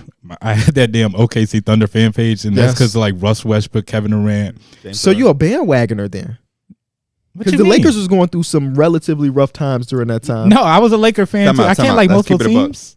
I'm gonna keep it a buck. You're an What? adult. Grow up. Mikey is a bandwagoner, and I'm not saying that to be bogus, but even when he was coming to the NFL, what team should I like? I'm a Chiefs. Should I be a Chiefs fan? Should I Bro, be a first of all, I Chargers was a fan? Chiefs fan, Because Justin Herbert was And the that was hot before shit. they won a championship. Justin Herbert. That was the bro. Yes, it was. No. Yes, it was. Yes, it was, bro. It was literally that year that they won a The championship. first one? Yes. Or the did you first come one. in after the first one? Before the first one? I don't believe that's true. I do. That was my first team. Then the next, and then like the year after that, and then they lost 1 year, so I'm a Chargers fan now. I did that because I like Justin Herbert. What fan do you? That's- What team do you? And that's so fucking equivalent to somebody saying, "Man, I became a Warriors fan the year they won a championship." Well, duh, they was fucking on fire. No shit. To my defense, I wasn't a fan of any team. Like I didn't have no attachment to any team, but I liked Patrick Mahomes. It just so happened that whole motherfucker. world like Patrick Mahomes. That's yeah. I'm not gonna go up there and be like, this motherfucker is So not it's playing one- it's amazing. one He thing to be making like- 1 in a million passes you could on the just- regular. right? So you like the player, but to say I'm a Chiefs fan was crazy. That was They nut. had Reek too. That was nut as hell. they had reeked. Right? He They beat- had he beat the everything. cases. That was the point. They had everything. That's like being a baseball fan and now you just jumping on fucking. I'm a Rangers fan. Yeah. Woo! Right, they were. I just looked it up. They were 12-4 that year. Like you becoming a fan the year that they won the championship, and then the year before that, they were 12-4. Who was the quarterback? Is this the Alex Smith? I thought you were asking him. was asking him. So you became a fan of them when they were still at the top of the league. Name me 3 Kansas City Chiefs starting quarterbacks in their history. Just 3. Joe Montana. Did Joe Montana? I thought he was a 49er. He was a 49er, but did he play with them late in his career? Did he play with them late in his career? You know he got mad. He might have played with them. You know he got mad. But he is known as a 49er. But tell me, Austin, did he play for the did Chiefs? the last 2 years of his career. That's crazy. Did you know that, or did you think of 49ers? No, I swear I seen it in Madden before. He had like the little team chemistry for Kansas City. Joe Montana, Patrick Mahomes. You can't say his Alex Smith. Because if I was gonna become a fan, I can't even talk. I got a Tottenham Spurs shirt on right now. That's bandwagoning. And then they lost today on some weak shit. So now I want to take it off. But that's okay though. But yeah, I'm not claiming to be a fan of them. I'm just saying that I like Son. Yeah, I like Son. yeah. I just like Son. That's what I was telling him what Mike could do. I'm not a Chiefs fan, but man, I love Patrick Mahomes. Right. Mm-hmm. Chiefs fan. What team should I like? I think I'm gonna be a fan. I remember that being in a party. I think I'm gonna be a Chiefs fan. Also, it's so like low investment on it. Like, no, for sure. You know what I'm saying? I'm not watching. For sure. It's not like I'm out I was here. telling Drew that because Drew is a Laker fan too, and I'm like, oh yeah, you like Mike? Y'all just hot, but he's LeBron, so he go where LeBron go. He's a Broncos fan. I'm like, oh, you know who killed me with that fan shit? Because of Peyton Manning. Yeah, I love Peyton. You know who killed me? I love Peyton. I be watching a Lakers game. We be down. Kamari coming in. Man, we tweaking. We what? He a Laker fan? LeBron fan. I thought he was a Markel fan. Right. I mean, it's fine to be, multiple fans, or like you could be fans of different players and all that, but the we? Yeah. Come on now. That's why I don't think We my won't fandom accept ever. Are you Kamari. gatekeeping fandom? Just from him. Oh, okay, work. I think gatekeep fandom. You should gatekeep fandom. It's gatekeep anything where bullshit. Don't yes, gatekeep. Yes. Gatekeep Because you gatekeep anything intruders are trying to come into. I disagree. The shoe market would be much better if we gatekeeped it from hype beasts coming in and fucking the game up. Baseball, basketball cards would be a lot better for the purists who love it if we gatekeeped it from people who just wanted to come in and eat away. But also, it changes the market completely. If we don't have hype beasts, then sneaker companies don't feel obligated to really drop nice sneakers. If we don't have the resale, again, I'm not agreeing. They always came out with nice sneakers. I'm not agreeing with the market of these things, but like such a big part of sneakerheads are hype beasts. So if we get rid of that market completely, that's like half the market. Those are nice. Hype beasts and sneakerhead don't go together. The real sneakerheads are the ones who have No, I think you could Nike be both, Dunk though. collections when they were $80. Yeah. So now that person has to suffer for a shoe that they loved all their life before all of you fake motherfuckers came along. That's not real to me. In That's not real to sports, me. it's a lot different though. No, because now when you watch the Warriors, the real ones who love them, they can't afford to go to those games. But that's not on the fandom. That's on the people that own the team. But I mean, they're the reason that the price is so high. But it's a business, so they have to capitalize on the team being exciting because But of all of the hype beasts. That also is my point too. It is a business in the sense that we need people to care about teams individually. Like if he gatekeep Laker fandom or whatever, then he might be eliminating an entire NBA fan because this guy wants to love LeBron / the Lakers, but Mike said no, so fuck it. I don't care about basketball. That's messing up our numbers then. Oh man, if that person is that sensitive, then they should just stay away from the No, sport. when you think about gatekeeping, I think you just completely get rid of the person's fandom completely. Mm-hmm. So now this person, if you're gatekeeping, I'm gatekeeping, you're gatekeeping the Knicks, he's gatekeeping all 12 of his teams. What did this person do now? They go to the team that they really like. But I think they really like the Lakers though. Oh, if they really like the Lakers, then don't gatekeep it. But he said that he was there for LeBron. That's different. He's not really there for Lakers because as soon as LeBron skips town, that dude ain't really there no more. Yeah. He never was really there. So I think that's in what I was. 2023, that's like 60% of fandom. So that's what I meant as far as gatekeeper. That's 60% of fandom, but I don't really think that that's real fandom. You know what I'm saying? Like people like Mike had to endure watching minutes were Ryan Xavier Kelly Henry, out Ryan there, Kelly. Robert Sacre, To me, that is Chris real Kaman That's posting. real. Laying on the bench. That's real fandom. I don't That is know, the man. fan that I believe fan I bases swear, wanna I give tell those the free people all the tickets to. time, the best part of being a fan is low key in the downtime. Yes. That's when you have to ride through it, bro. Yes. That's when you have to ride through it. That makes everything so much. Cone had to go through Yep. all of that shit, and now you get Yep. to see Shay and them doing, and they excitement, people talking about it. You know how many Patriots fans hit me up yesterday because I dropped a 20-minute video talking about them? That meant the world AJ to the Reese? real them. AJ Reese. Yeah, come on. And I was shouting them out at the beginning of the video. Him, AK But Riley. I the feel 2K like, but Messiah. let's say the Bulls win a championship, and people are like, yeah, I'm so happy I joined. I'm not gonna look at them different. I don't care if this person joined my team when we were winning. It doesn't impact me at all. Well, let's dibble down. We're doing a job and we speaking on something. For sure. Am I in my bed like this? No, but I Oh mean, man, you was a 23 is claiming a Knicks fan. that's what What the gatekeeping fuck is, he though. man. That's But what gatekeeping in the sense of a is. conversation where somebody like Kamari is around and Mike is bringing it up, then I'm gonna say, yeah, gatekeep that shit from him.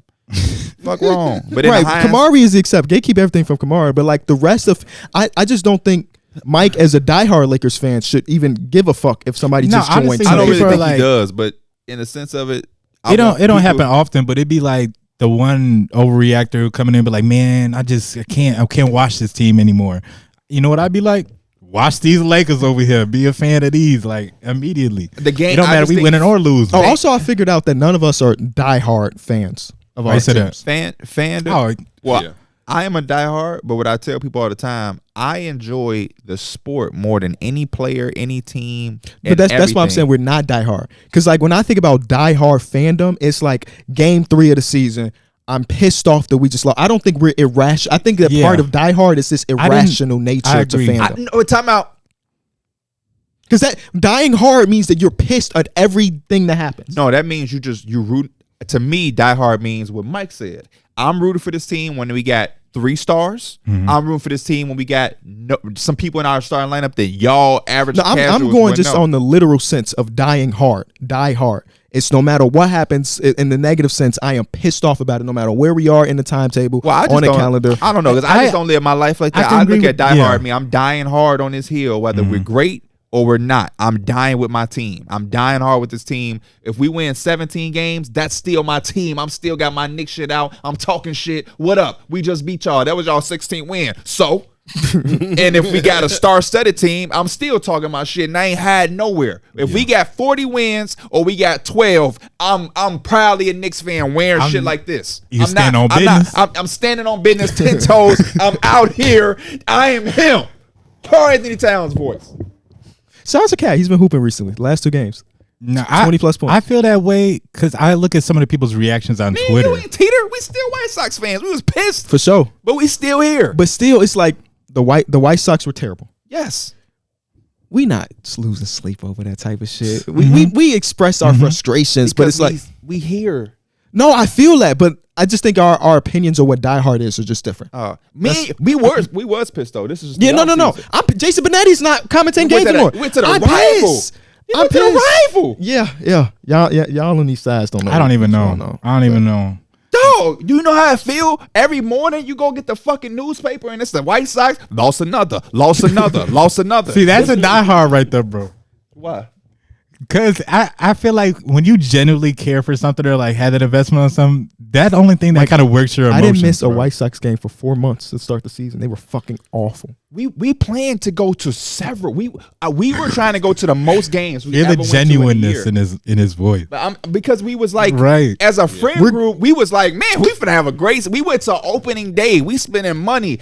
I'm buying jerseys. I believe y'all bought jerseys. Yeah, I and stuff, bought right? jerseys. Yeah, we buying jerseys. We planning. When we go, we getting daiquiris. Those ain't cheap. Nacho helmets. Those ain't cheap. He's getting a bratwurst, beef, everything. He's spending $1,000 every time we go to the damn game. Holy shit. And we can't even get return on our investment. Before we can get in it was the 3-0 field for opening day. Well, yeah, that He low-key looks pissed, up, you can. It ain't for us though. that pissed me off because I felt like we worked so hard, but it took time to get into the arena because it He's was talking about we packed. worked so hard, but I agree. It was raining. It was too. raining, it was like packed, light it was drizzle, and we awful. got in, and there's just like no excitement from our team. at all. Dog. No. He's a White Sox I'm a fan. White Sox fan. Dog. I don't got no. I barely know half the other team. I invested so much into this Bears team. Mhm. with the hopes of just being marginally better. I was not like KB did, thinking that they was gonna make the playoffs. He said next year. No, I just said be better than you were last year, and I bought into the hype of everything. Man, Justin Fields could take a step, just a step. Never MVP, just a step.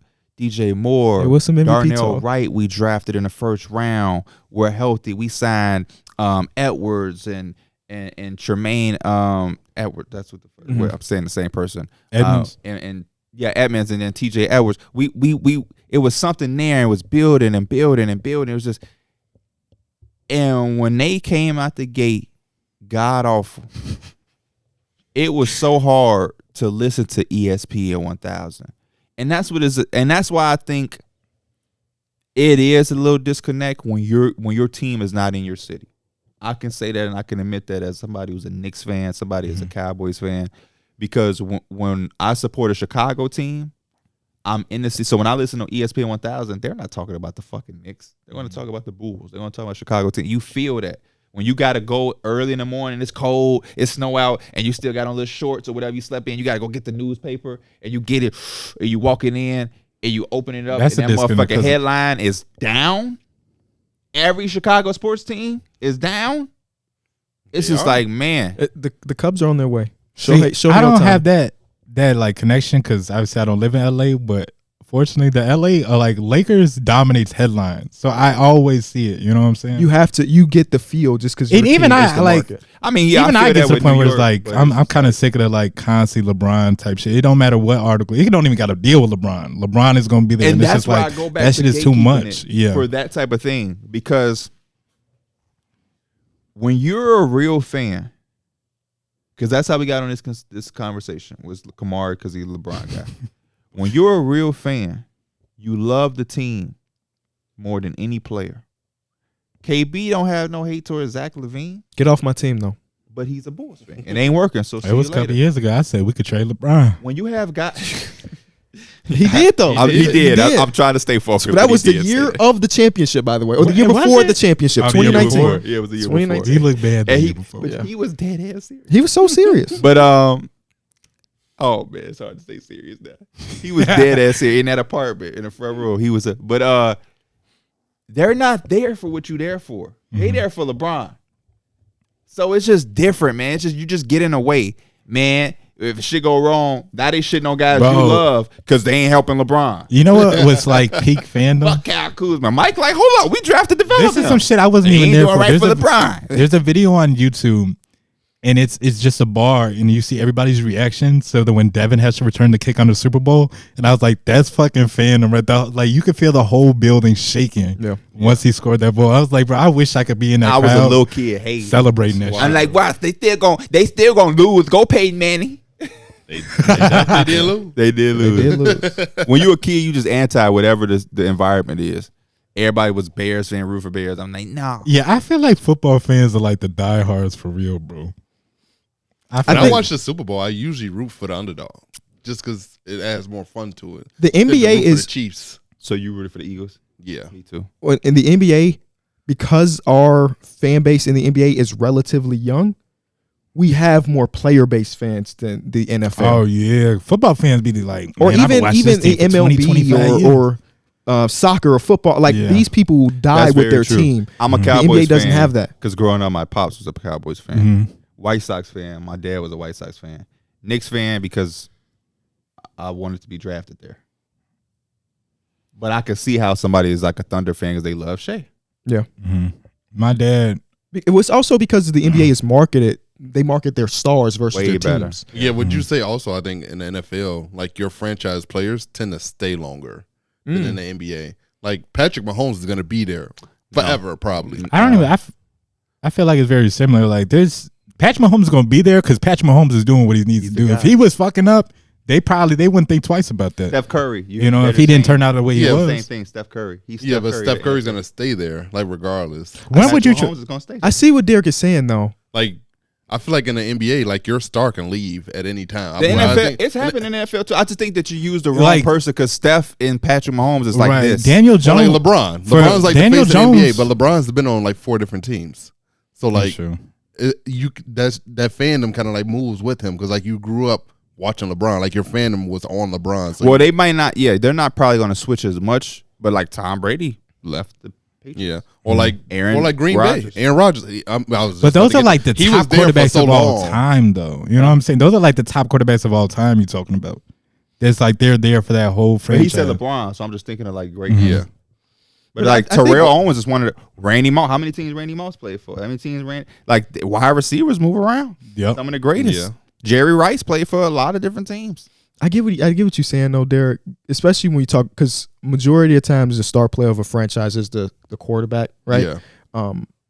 And a really good quarterback stay regardless. But that's not like James Harden when he ended up in Brooklyn, he was still fucking nice, you know. Yeah. And usually in the NFL, it's all specifically quarterbacks. They're usually at the end of their prime / the Aaron Rodgers was 90 years old. Tom Brady was 90 years old when they finally ended up switching. But they spent a decade plus in their respective cities, no matter if they were really good or average, or very rarely were they below average in those cases because they're all-timers. But Cam Newton's played on multiple teams. Yeah, the only reason I even bring Daniel Jones up because I was listening. They was like, did Daniel Jones play his last game as a Giant? Because I think he got hurt or whatever. Yeah, and it's just always, especially for those young quarterbacks, it's always somebody right behind you, most likely, that's going to take that spot. Yeah, definitely. That backup QB is hungry. And then, it's also when you win the Super Bowl, you locked in. Just one. One Super Bowl you locked in. Joe Flacco got paid from the Ravens. They be trying to make sure they guys is taken care of when you win that one. They don't want to really let you dip. Aaron Rodgers only won one with the Green Bay Packers. Yeah. You think Aaron Rodgers won 4 the way they treated him? Hey, he won so many games it damn near felt like it. True. They was always at the top of the conference, at the top of the division. The sucked division so bad. The division, yeah. Lions, Bears, Vikings. He was just same thing with Tom Brady. Dolphins and Bills historically. You know, Jets. But yeah. Football I guess is just different. Yeah, my dad, he's more like football than basketball.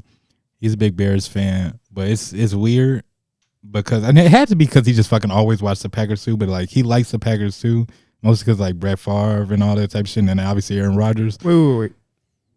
Run it back. What you just said? Run it back. Your dad is a Bears fan. Yeah, but he's also a Packer. I wouldn't say Packer. I think he might like players more. So. You know what I think about it? Yeah. Your dad is a Bears fan. Yeah. The diehard Bears fan. But you know what? He's also one of them Bears fans that now like, I know he's been a Bears fan for a long time because anytime they're playing, he's already like, man, is they losing yet? Because he just been there for so many times and they've been bad for a long time. Yeah. He likes the Packers virtually through the fact that he's jealous at the quarterback play. So I get it. He always sees them. He used to be a big Bengals fan too. Oh, well, I don't know where the fuck that came from. I don't know either. Like before they got Joe Burrow? Ocho Cinco? Bro, he not watching no fuck. I don't know. I don't know what years he talking about. I remember a long time ago he told me about a quarterback from them. I don't know his name. But Boomer. Oh, it might have been Boomer Esiason. Yeah, it's Boomer. Boomer Esiason. He said he loved him. But hell no. Another quarterback because the Bears historically just haven't said Joe Burrow. My dad don't be tuning into them games like that. He watched Bears games only. We should get to what this episode is titled. How do we fix these broken NBA teams? We've talked about the Clippers a little bit. Is there a genuine recipe to y'all to fixing what they have, or is it just time and continuity? I think Mike hinted at potentially Russell Westbrook coming off the bench, let things flow a little bit. I think figure they definitely need time so they can figure out how to stagger everybody's minutes and figure out which combinations are the best, when to pull them out, when to use them, and maybe you can find even some ways to get some guys some rest. You're not low managing Kawhi, but maybe you feel like there's certain times or certain stretches where you have James Harden, Paul George out there, and it's like Kawhi can chill, or maybe it's Russell Westbrook and Paul George and Harden coexist. I don't know, but I think time will definitely help the Clippers. Yeah, I mean, I definitely feel you on that rest thing. I think that's gonna be very interesting, like later on in the year, where like Kawhi's in that mode where like he's like playing at that All NBA level, and now you see the ball in his hands more. So then it's like, what are you doing with James Harden in that case? Because James Harden off the ball we've seen not been effective, and Kawhi is one of the most effective and efficient guys with the ball in his hands. So But I do think figuring out those minutes is going to be very important. The small ball lineup, to me, it's not going to really it didn't look good the first few times seeing it just because they're very small and James Harden isn't that good of a defender. So I don't know. It's going to be very interesting to see how they work this out. Yeah, it's a rotation and a stagger. Some players, they just don't. You're not gonna get the best out of players while they have like Russell Westbrook. He in for so long. Like obviously with the Lakers, he didn't have the ball, and obviously he struggled a little bit. Ended up bringing him off the bench, and like KB said earlier, he had that he got that opportunity back, and he's just right back to how he was. So I feel like that's already hindering him, and it's just like you don't have nobody that's gonna just be catch and shoot. Kawhi needs to dribble the ball, or at least he can play off the ball, but he's most likely looking to get into rhythm. Same thing with Paul George. James Harden definitely needs to get into a rhythm to dribble the ball. It's just the spacing is going to be weird. The offense is going to be clunky for a team that has that many stars. But you got time, bro. You got time, and it's going to be a lot to figure it out. But man, luckily this trade happened now, and you traded away your depth. You traded away your depth, bro. Mason Plumlee's hurt, so that's one of your bigs that's gone too. And it's just you feel like you damn near got to run 3 guards out there all the time. And then now you got to also run that with small ball too. The offense got to be damn near perfect. Yeah. And it's just I haven't seen that at all. How do you fix the Pelicans? You tell us because you was the one vouching. They need to get healthy, man. Yeah. CJ is now out. Have we even received a timetable? I didn't see one. It's last time he missed a month with his last for first part. This is the second one. People don't normally have collapsed lungs, but for him to have 2 in the span of 5 years is crazy. The first one he had scared the shit out of me. I was making sure let me not lay the wrong way. It's I remember just a freak injury. we was on Zoom when he had that, I believe. Yeah. Suzanne's brother had a collapsed lung. I don't know how painful that is. Just by being tall and skinny. Wow. Yeah. From his, very painful. I can imagine. Very painful. But CJ was on Twitter tweeting through it and stuff, so he'll be fine. But it's not his first go around. Definitely not his first go around. But him, Trey, Jose, Brandon Ingram missed time. Herb Jones just missed the last 2 games. Mm-hmm. Zion, he's getting his load managed here and there. Yesterday in the Rockets game, they need a point guard, bro. Yeah. They had 10 total assists in a 48-minute game. They are a team that I think they might make a play at Brogdon. Just because he's playing so well. Come on, Darrick. But get into your is he a playmaker? Hey, Brogdon? yeah. He's a solid playmaker. I think he's gonna come in there. Don't ever ask no silly ass shit like that. He's coming in and be that point guard that they need. I'm fucking proud of you. Get in your bag, man. That's a good call. I didn't even think about that, yeah, boy. Brogdon's playing You do this he's shit. ready to get traded. I mean, And you just had a baby. He's got to wait some time. You still see what happened when you become a father? Shit just start clicking. Stop playing with him, man. Because when you look at the market of tradable point guards, Brogdon's probably number 1. Alex Caruso. Nah. Offensively, he ain't gonna give them what they want. You said playmaking. He's like cool, that. but I think Brogdon is more so. Yeah, he's a more of a true I fit. actually like that. But it's also they got to How make. do they get there though? He has $30 million. Not 30. It's 20. I think he's 20. I thought Brogdon was making 30. I don't think Brogdon make it 30. Maybe maybe I'm wrong. But 19, 20, 22. Oh, my bad. 22.6 is what he said. So yeah, they could probably squeeze. Maybe they throw in Dyson Daniels. The Blazers will probably. It's just funny that I looked at the Pelicans for the last couple of years. They got so much, and now I watch them and they're they ain't even got that They much. missing 4 rotational players every night. Mm-hmm. It's just hard to win like that. But this is something you have to look at with this team because this isn't a down year with this. This is like the huge. I read an excerpt of a newsletter. I subscribe to a lot of newsletters. And they were just going through. Make sure y'all subscribe to No Ceilings newsletter. I'm on people. What? I have a newsletter. I'm your people.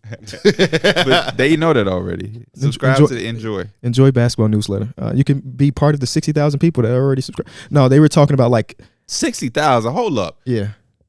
And yeah.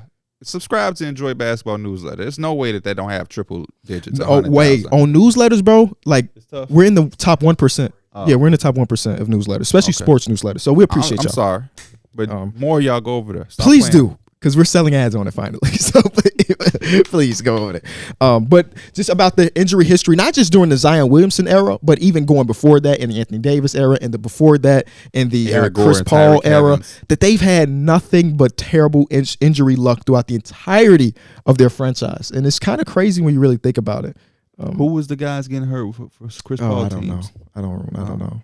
Was it David West? But it wasn't like consistent injuries. It's injuries at the wrong time in a lot of cases. Because I remember them Anthony Davis teams where you got Tyreek Evans banged up, hurt, Eric Gordon banged up, Anthony hurt, Davis himself. Anthony Davis. But no, this version of Anthony Davis was pretty durable. You said what? He said a little knickknacks, but you said that version was pretty durable. Yeah, and he was kind of for the audio listeners, kind of. But they just gotta get healthy. That's the end of the segment, by the way. Yeah, I don't. They're hard. You only have those two teams? No, I have more. How you fix the Bulls? You trade everybody. See, I didn't want to add teams like that. I wanted to add teams that are trying to. Well, they're trying to do something, but could do something. The Bulls say to us that they were trying to do something. The Grizzlies. They're another team that's banged healthy. Up. Yeah, and they also missing a star player for the next 20 games, right? I haven't really loved the Marcus Smart. I think it was there 2 and I think Marcus Smart 1 and 8. Moved. So I said that in my video a couple of episodes ago. Like 16 games ago. When can he get traded? December 15th or something? Mm-hmm. Maybe earlier. I don't know. But like, because even when Ja comes back, you have Ja, Marcus, Desmond Bane.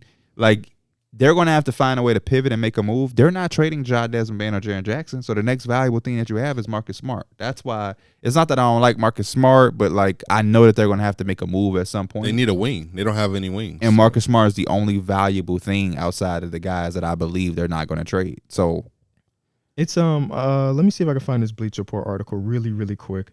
Because they were talking. Okay, here's a tweet from Fast Break Breakfast. Shout out to them. These are the things that the Grizzlies either traded away or lost this offseason and what they got in return. Tyus Jones, DeAnthony Melton, Dillon Brooks, Kyle Anderson. This is over the course of a couple seasons. In a couple course seasons. 3 first-round picks traded, 2 second-round picks traded, and what they got in return with that crop of talent was Marcus Smart, Luke Kennard, Jake LaRavia, and David Roddy. That sounds terrible. Struggling around be playing legit minutes out there, bro. Yeah. They did a really good job drafting Ja, but yeah, that was the pick. You know, it wasn't like, oh, should we take RJ? No, everybody knows Ja. They did a really good job on Jaren. They did a really good job trading for Desmond Bane from the Boston Celtics. Yeah. But around the edges is where they've struggled recently. Because that's like Tyus Jones, real NBA player. D'Anthony Melton's having a good season. Dillon Brooks having the best year of his career. Kyle Anderson is a crucial part to a rotation that's trying to win. And to trade 3 first-round picks in 2 seconds is just basically get Marcus Smart and Luke Kennard. It's not great.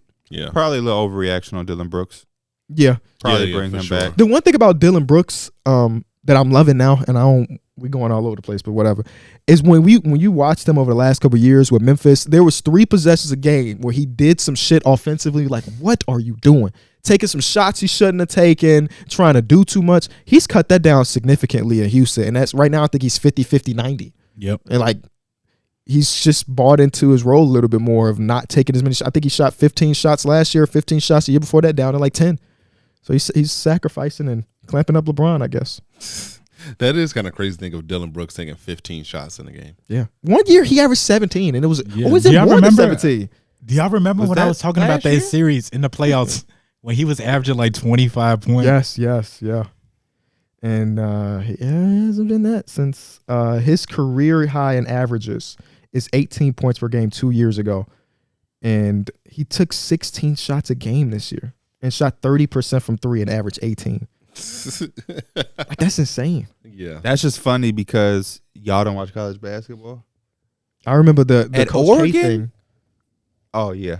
Yeah. At Oregon, that's what he was. He was a scorer. Chucker. He was a scorer. He's just a chucker. He was the offensive guy, which is hilarious to think about. That shit is disrespectful to say, bro. Somebody's a chucker? You're a chucker. They chuck up shots. Sounds like a slur. That is a basketball slur. Yeah. You mother chucker. Did y'all ever, maybe during the Pelicans game, Trey Murphy had came to sit with the commentators? Do you know what I'm talking about? He's done it a few times this season. Yeah. The white dude, I don't know his name. What was the white commentator's name? I just know Antonio Daniels. I don't know the other guy. He had said, "What's up, Trigger?" Yeah. And Trey Murphy was like, "You can never add 2 R's to that. Just don't." Trigger? Trigger. Or Trigger. He said you can never put the ER on. Just keep it like that. Hey, Trigger Trey. What's going on, shooter?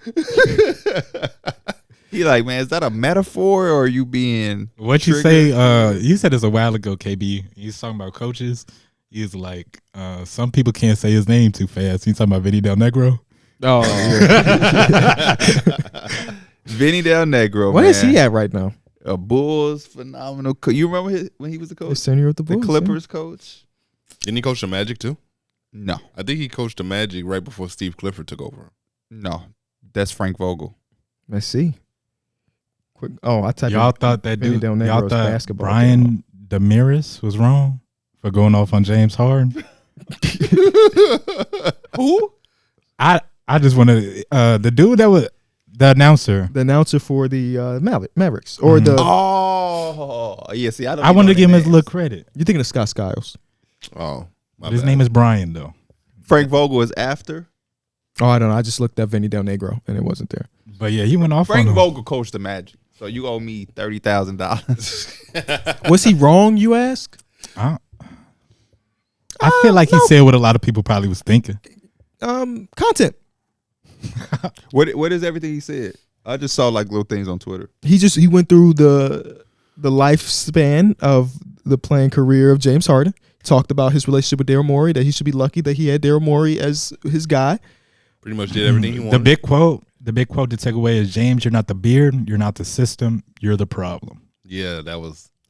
And they That's put how like he ended it. And then he dropped the mic after he said that. they put the Ether soundtrack behind it too, like the instrumental. It was cool. Why does he give a damn? As a Maverick guy. He just happened to have to go against him. And he had a single cut camera too. It was just Yeah, Yeah, bro. like He he had was his ready own for the bro. soliloquy and It just felt like he was cutting a promo. Yeah. Like The You one asking thing me, is he wrong? He's not wrong, because this is his opinion. yeah. James Harden is such a good basketball player. But if that's how you want to perceive him, sure. But he's a really great basketball player. If you want to enjoy basketball, but if you want to just talk, then yeah. You see what I did there? Yeah, I see what you did there. That was accidental. this was accidental too, bro. You're too old though. Mike. You are too AP, fucking old. You Bro. can get that belt, bro. Cause I'm disappointed in my damn self. For bro, when I went to the bathroom, I looked down. I was like, bro, this what KD was so. You know what, P? You can get that belt. I'm so disappointed in myself. Imagine you fuck up and you like, I'm gonna go get your belt. You need to whoop me for what I just did. Hey, bro. You actually too damn old. Too damn old. I'm too damn grown to give a Hey, fuck too. No. Who gonna beat my ass though? Accept accountability. Accept accountability. I said no. I All am three bogus. of us I am will whoop bogus. your ass easily, I think. Nuh-uh. I got a 2-piece combo that's spicy. I got a than video on my Popeyes. phone with what? I got a 2-piece What? combo that's spicy than Popeyes. Oh, that's fine. And I I'm could- gonna trick you because you in not the like famous words of D Mills. I'm gonna eat those. Who he say that? He said that about Serge Ibaka's punches. Woo! What a Yeah, time. you Bro, gonna you eat know he those hit for you, sure. your face or chest is probably caved in. Bro. he gonna eat those. He gonna be in the hospital bed eating through a tube. through a tube. Piece of his- feeding tube. Piece of his fist like left in his teeth. Why homie be saying that? What? Why are you eating through a fucking Oh man. Hey, Hey, how fatherhood going for you? It's going good. Because I want you to get in the field with us. Bro, I was about to say that kind of shit All right, going the fatherhood crazy. shit is over with. She's born. Now let's get to the field. She's so cute and peaceful too. I John love said he it. about to get in the field with us. Yeah. Are you all bringing her to the thing? Friendsgiving, yeah. Because you know Uncle P love the kids. It's gonna be a good time. I'm gonna hold her and Avery at the same time. All right. Avery, she's squirmy. Can't do both. She gonna start kicking and stuff and I have a sister, Josiah, who got special needs. There's nobody that would be more squirmy than her. You could put her in a straitjacket, she'll get out. yeah. Even now, as she gotten older. But when she was a baby, she squirmed out of anything. She did not. But I like just being love restrained. when they so just Yeah. little and cute. I can't hold other people babies. Too much pressure. I feel you on Same. that. Feel you on that. I hope Avery because she's not a baby. Right. But yeah, your baby too little, man. My sister used to always say that. She used to always be like, "You just don't hold newborns." No, bro. I was at my cousin's birthday party. I don't want no baby. I can't put that. That was my cousin's birthday party, and my auntie, she just recently had a baby, and like she gave it to me, or she gave me the baby, and it's crazy because like her baby daddy was right there, and I don't know him at all. And he was just looking at me. I was like, I do not feel comfortable, and that's my cousin too. But I was just like, I just don't feel comfortable with it. Yeah. You gotta hold the neck right, the head on the. Yeah, it's a lot, man. It's a lot. I'm not holding nobody. I'm not holding no baby Once unless hold I his sign a neck up, waiver. then it's like you can hold his own head up. Then it should be a lot easier. Even then, Legitimately, I literally only want to hold a baby that I could be like, hey Avery, but right, yeah, and she can walk off. Yeah. But like if I got a Darrick, I don't want to. No. No, because even at her age, at being only over a week, they still squirmy and like they still move around a lot. My favorite thing with babies that size is, and then they wrap your finger with their little hand. It's like, I've still She be going doing through that to me sometimes when she like I'm feeding her. She'll like grab my finger. yeah, that's the cutest thing in the No, world. that was crazy. And they smell so good. Because y'all know how especially big with my cinnamon. hands Smells are. so good. It was like, I have dead ass remember one time I looked at my sister, and this when she was real little. I was like, your nails are so small compared to mine. Like, just like your physique is just so small. Yeah. It's crazy to see how like big they get, you know? It's a blessing, man. They Yeah, get you real to big, really watch real them fast. develop. Ivy, before we know it, is gonna be walking. Mm-hmm. It's just like, Yep. that's when it's the fastest. My mom That's was gonna just be talking so about, good for you, by the way. Seeing the first steps. No, not seeing when the baby is competent enough to stand up on their own and not have to worry about falling and bumping What their I head. want to and- see is him be disciplinary. Dad, I can't wait to see that Yeah. because you're such a, and it's not. You It's think not you'll that, be a pushover as a father? right. That's what I want to see of you. Because feel like I can't lie. I am. And it's in not a that way, I'm saying I want you to. is it because you got a probably daughter gonna though? Maybe. Because I feel like my parents discipline me regularly, but they don't discipline my sister at all. So it's just like, I think can already that's see so that. weird. My siblings say that about me. They What? said my mama didn't discipline me. Well, You're the baby. that might. Yeah. Your mom was worn out by the time she got to I you. think it's same thing True. with him though. He was 18 No, years old. That's they his baby sister girl. was That's born. they baby girl though. Because Right. most of the time it's my dad disciplined me, but he not finna do the same shit with my younger sister, Right. me and my sibling look at her like, and EJ, my younger brother on my dad's side, with the shit that him and my dad go back and forth on, I'm like, Dad is super lean. I remember my pops. I would tell my pops shit like, I don't want something on something. We go eat something. Yeah, pops, I don't want mustard and ketchup on my burger. Oh man, Dan, you can't just get the burger. EJ, I want this on the burger. I want this, and my dad might fight it a little bit, but he'll still do it. Yeah. My little sister get in trouble, and it's a conversation. Me, shit get revoked, whooping, all type of shit, restrictions. It's a conversation. My mama knowing how to communicate now. But that's what happened. When you're the oldest, your parent is a certain way, but over time, they get experience, so they do it better. So it just be funny, but I'm glad that my she cousin do it that way. I don't think he got off. He might have been on punishment for like the last like 6-8 months, bro. Because he always get in trouble at school, or whatever. Well, he need his ass on punishment. But he be on punishment, but he don't be on punishment. Because So if I that's go why he over there, he continue can to watch do it. TV and all that other type of shit. I Oh, told my yeah. little sister that when I was at my mom's house, she had a grade that got low, and my mom like, man, blah blah blah blah, and she like, I don't know what Pierre do, but you know what I'm saying. And I said, hey, mom run her house her own way. She got her own rules. I run my shit like the government. You just remind me of some shit that happened to me when I was a kid. If you don't do your job, you going to jail. If you don't obey the law, you going to jail. What just reminded you? When I was younger, do you remember when we moved away from Mulligan and we went to the townhouses? Yes, yeah, beautiful. I came home from school one day, went to my room, and my TV was gone. And I look at grandma, I'm like, what? Like, I didn't do anything, right? She just said, I didn't want you to have it no more. What? And I'm like, you talk about him being on punishment. I'm like, bro, I was on punishment for not doing shit at times. You ain't do nothing? I didn't do nothing. Grades was good. Didn't get no phone calls. Just took the TV She just away? took the TV, and it wasn't. My dad bought the TV. She didn't even buy the TV. Yo, I love Nana, but just like when we used to play basketball and she would call the police on us. When I found that out, because my dad, like, it happened so many times. And one time I came in, my dad, like, you know who called the police on y'all, right? I'm like, no. He like, Nana. Love grandma. She got a lot of stories like that. And I'm Bro, like, D-Mills, you remember how in that math class we used to always get like phone calls home and be sit outside? Yeah. Bro, I remember one time she was talking to me afterwards because I was like, I had got put outside, and I was telling the teacher like, don't call my mom. She's just gonna be more disappointed than mad at me. And and I was just real sad because like I promise you, in that math class, I had like at least like 5 to 10 phone calls home, bro, because they would not stop. Mr. Reinhardt, You would not stop. They would They do not just bullshit calling. for anything. Yeah. They would, bro. That's the same class. Like, D-Mills you was going like this and got kicked out. Well, he should have not did that. you one of the most Non-accountable person. I would love to see the conversations you and Lena have. You probably the exact opposite with her. Nah, I Yeah, got baby, I was wrong. that's you remember my Mr. Reinhardt? He used to make you call your mom and tell them Yes, what yes. you did wrong. Or Did why. he do that in front of the class? he did that. He did that Or to was that me. in the He would class? take you to the pod. In a, Right, the yeah. pod. Yep. He did that to me, and that's when then when they was the twins was lying on me. It was the twins and Charles in my group for that packet, and they was like, "Man, he ain't been doing this whole work," because the whole time, you know, what we told him Wait, what? what? Why you start busting up laughing? What did they say? What did they say? Oh my god. What did they lie on you about? Because they said I wasn't doing my packet. You wasn't. You doing your packet.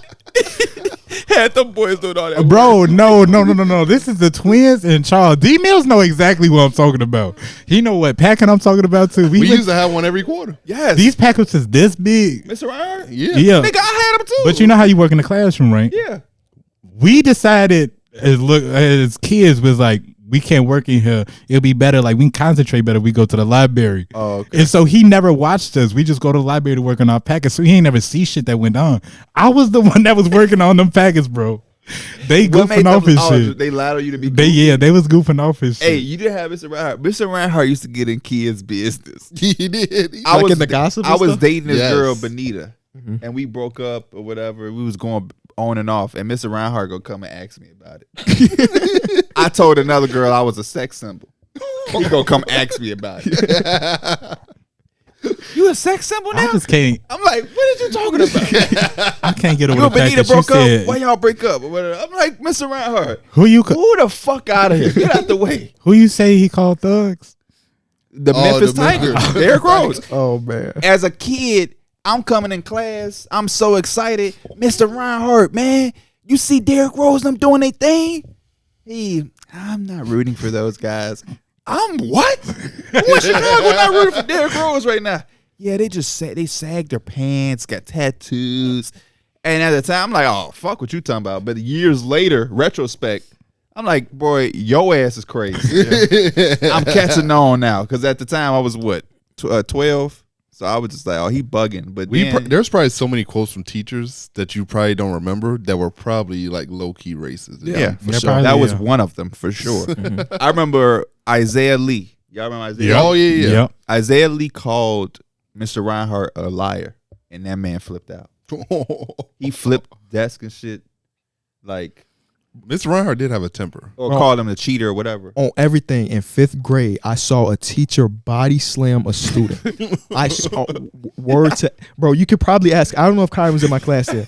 You could probably ask Kyrie. He would tell you about the time Miss Dismuke a body slammed Terrence, and she body slammed him while she was pregnant Oh my god. and while screaming. I used to work in the Audi homes. I know how to handle people like you. We seen it, bro. Bro, you What know happened? What James, was he right? doing? He was you a know badass James. kid, but not bad enough for him to get Why fucking do I body know slammed. James? You know who James Okay, and weak as hell on the basketball court. Okay, yeah, I know James. I know James. His mama used to work at Burr Ridge. He got into a Oh, you fight. talking about James older than me? Yeah, he probably is. The one who used to work at McDonald's? Yes, his mama used to work at Burr Ridge. She got into. To describe him as weak as hell on a basketball court. is But you crazy. know exactly he what was, I'm. He was a cool dude though, but He was cool. weak. His mama got He into could a sing fight. and shit. Yeah, with You Mimi. can't have both. You can't be singing and Yeah, right, athletic. yeah. He- Oh, that was. It's okay, just yeah, funny I remember because that. James is known as being weak in the plex. That Like, niggas motherfucker that be just picking, weak. motherfucker be picking 18 like, damn, bro, come on, James. Fuck, man. But he was a cool dude, though, in retrospect. We just was mean kids. But Yeah. what happened? His mama, his mama worked at Burr Ridge, and she was like one of those like lunchroom supervisors. and she got into a fight with Mimi, bro. Like this was like a This is bust. early in the morning. This is like when you had to sit in the gym on the bleachers. I don't like that you name dropping for fights. They don't not know who the fuck that is, No, but we y'all used know. to sit in People the- that we know watch. We used the show. to this fight Like happened. who? They made us sit in the bleachers. Like we used to sit in the bleachers in the gym. Maybe because y'all, I never went to Burr Ridge so young. So maybe because y'all was so young, y'all had to go. But I remember we used to be in the lunchroom. Wait, what was you saying? This fight happened on the bleachers. This happened in the lunchroom. I Yeah, thought. No, they got into a fight on the bleachers. I swear to this God. was in the lunchroom, bro. I swear to Your God. history. I swear it was in the lunchroom because I remember seeing it, and But it that's what wasn't. we always were in the morning. though. Yeah, and I swear this Some was like at mornings lunch we used too. to sit in the But the reason I remember it too, because it just wasn't one girl though. It was like her and her friend that was kind of like involved in it. He's specifically saying bleachers, so he had to be in the gym. Why the hell would we be in the because they used to Yes. make us sit in there sometimes. for lunch? No, in the morning. Like instead of sitting in the cafeteria, they would make us sit in the bleachers. And in They my had stopped history of doing going it. to Burr Ridge, I was may in have the sat in there lunchroom? Yeah. one time Yeah. in the gym room. One time, it was always in that cafeteria. Because You like cover. sometimes we used to like shoot around and play basketball in there in the mornings, like just on some fucking I ain't around never stuff. shot I don't around. remember that shit at all. Okay. You get off the bus. Yeah. You go in. You make a left. Right. You're passing the nurse room and the Yep. big room. You make another left. You can see. You got the big window that can see the gym. Yeah. Then you go into the hallway. And you go down those stairs. Go down them and stairs. you go right and you go left into the cafeteria. That was always my morning thing.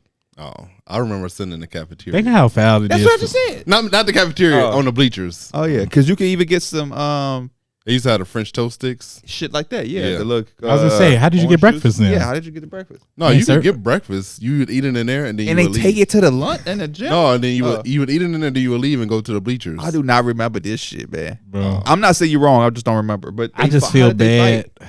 I feel bad, bro, because I know there's people out there with first period gym. They be No, sweating. they- fuck all that. How did they fight? You never got to they. I forgot why what they was the fight, reason. but you know, it's some petty shit. It was middle school. But a teacher and a kid fought. Yes, I'm pretty sure. And she Yeah, came. she got fired. No, I'm pretty sure she came back, but I think the girl went to alternative school after that. Oh. think that was like the- fight. You know where she went? To No. Lovett Elementary. She went to school with me after that. What grade was that? I don't remember, but she ended up at Lovett. That's not. I don't think that's possible What do you mean it's not possible? because we were in middle school. Oh, she was with at Lovett This is- before? She Yeah, went to yeah. Lovett? This is in Okay. middle school. Okay. Y'all was younger, Yeah. but y'all might have heard about it. Do y'all remember when Nadia threw hot soup on dude? I was about to say, damn, Yeah, J.R. Smith. Yeah, y'all was younger.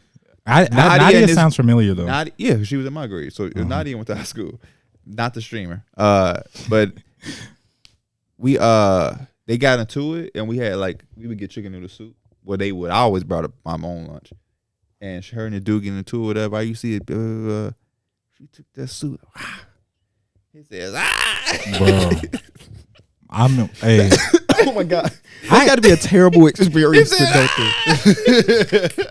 through. I ain't see my man came in a minute. that was your man's. That was my man. And back in the middle school, that was my man's right there, bro. He got into so many fights though. Yeah, I don't know Bro. him, but I just remember that name being. I remember, associated with like- fights. He used to just fight for no reason. No, bro. It was wanna that one fight. time. It was that I'm not justifying this at all, but Oh, I'm not. It was one girl that kept messing with him. Oh, kept yeah. messing with him. And for the first time ever, like I don't like that you're name dropping shit like this. Cayman don't care. You Cayman don't know him now. You don't know him. talked to him I talked recently. to. I talked to him. He did talk to her recently. So he would be okay with you telling that he was fighting a girl.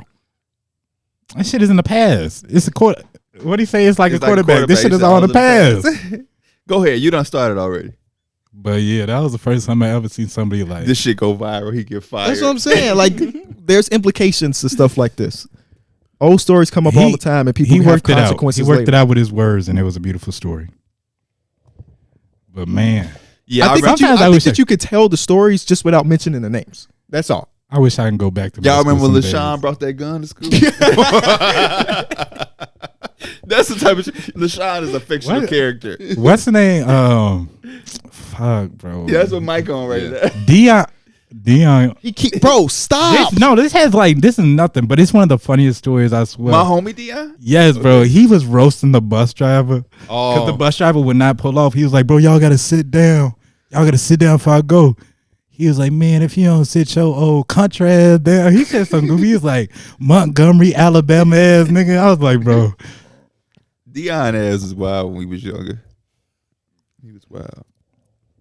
I remember it was some stuff that happened in his South too. I seen the dude get they shit punched on because they was playing around throwing grapes. And the Nayers put the beanball. Oh, bro, the Nayers used to. Oh my God, bro. we just gonna okay. The Nayers be watching the pod. Yeah, I know the Nayers. But the Nayers, we know the Nayers. He not finna kill. No, he not gonna care. I just seen the Nayers used to be the funniest the Nayers dude be ever, asking bro. me to tell him when we hoop, and we don't be hooping, so I think he be thinking that I'm lying, but we legitimately Bro, don't. Nayers is my guy, bro. He hilarious. He be like, man, bro. next time y'all hoop, let me know. I'll be like, bet. Then I'll see him again. Let me know next time you hoop, and I'll be like, I got you. But like, we don't be hooping. So He's the one that used to call D Mills big sloppy. Big sloppy. Who called you Homer Simpson? That was I mean, I don't know. you talking about like in real Yeah. life? That was a dude from DGS. oh yeah, I forget who it was. I know who it was. But in the moment of time, this shit was so funny to me. Wait, who was it? Do I know him? Yeah, you do. Unless you want me to name drop him again. Well, this is not a bad story. It was You my just have to ties. figure out when Oh. to drop the names and when not to. I don't remember him calling me Homer Simpson. Yeah, No. because at that point in time, if you fit Homer Simpson, not anymore. You're an adult now, but yeah. I wish I that's knew we funny. was going to end up doing this podcast. It would have just been funny to see y'all in high school. I used to see y'all, but not see y'all. I remember I was talking to this girl, and we Snapchatting the shit. I'm talking to her, and she like, you know Mike? I'm like, yeah. She like, yeah, he fucking annoys me. He always messing with me. I'm like, I'll beat his ass, joking. And she like, yeah, please. Get the fuck out of here. I'm serious. Boy, It was the way you Lindsay. talking, I couldn't It was tell. Lindsay Munoz. Her and, Let's get out of here, please. In the show, Drew. her and Please, Tay, please, her and in the Tay show, in the show, in the show. Oh my God. They name dropping like this shit. I did name drop her a little too much. I You should've- said her last name? Yeah, please. but that shit was just funny. We will see y'all on Tuesday. She said Mike Ayers was annoying. Annoying orange. He thought he was getting Oh.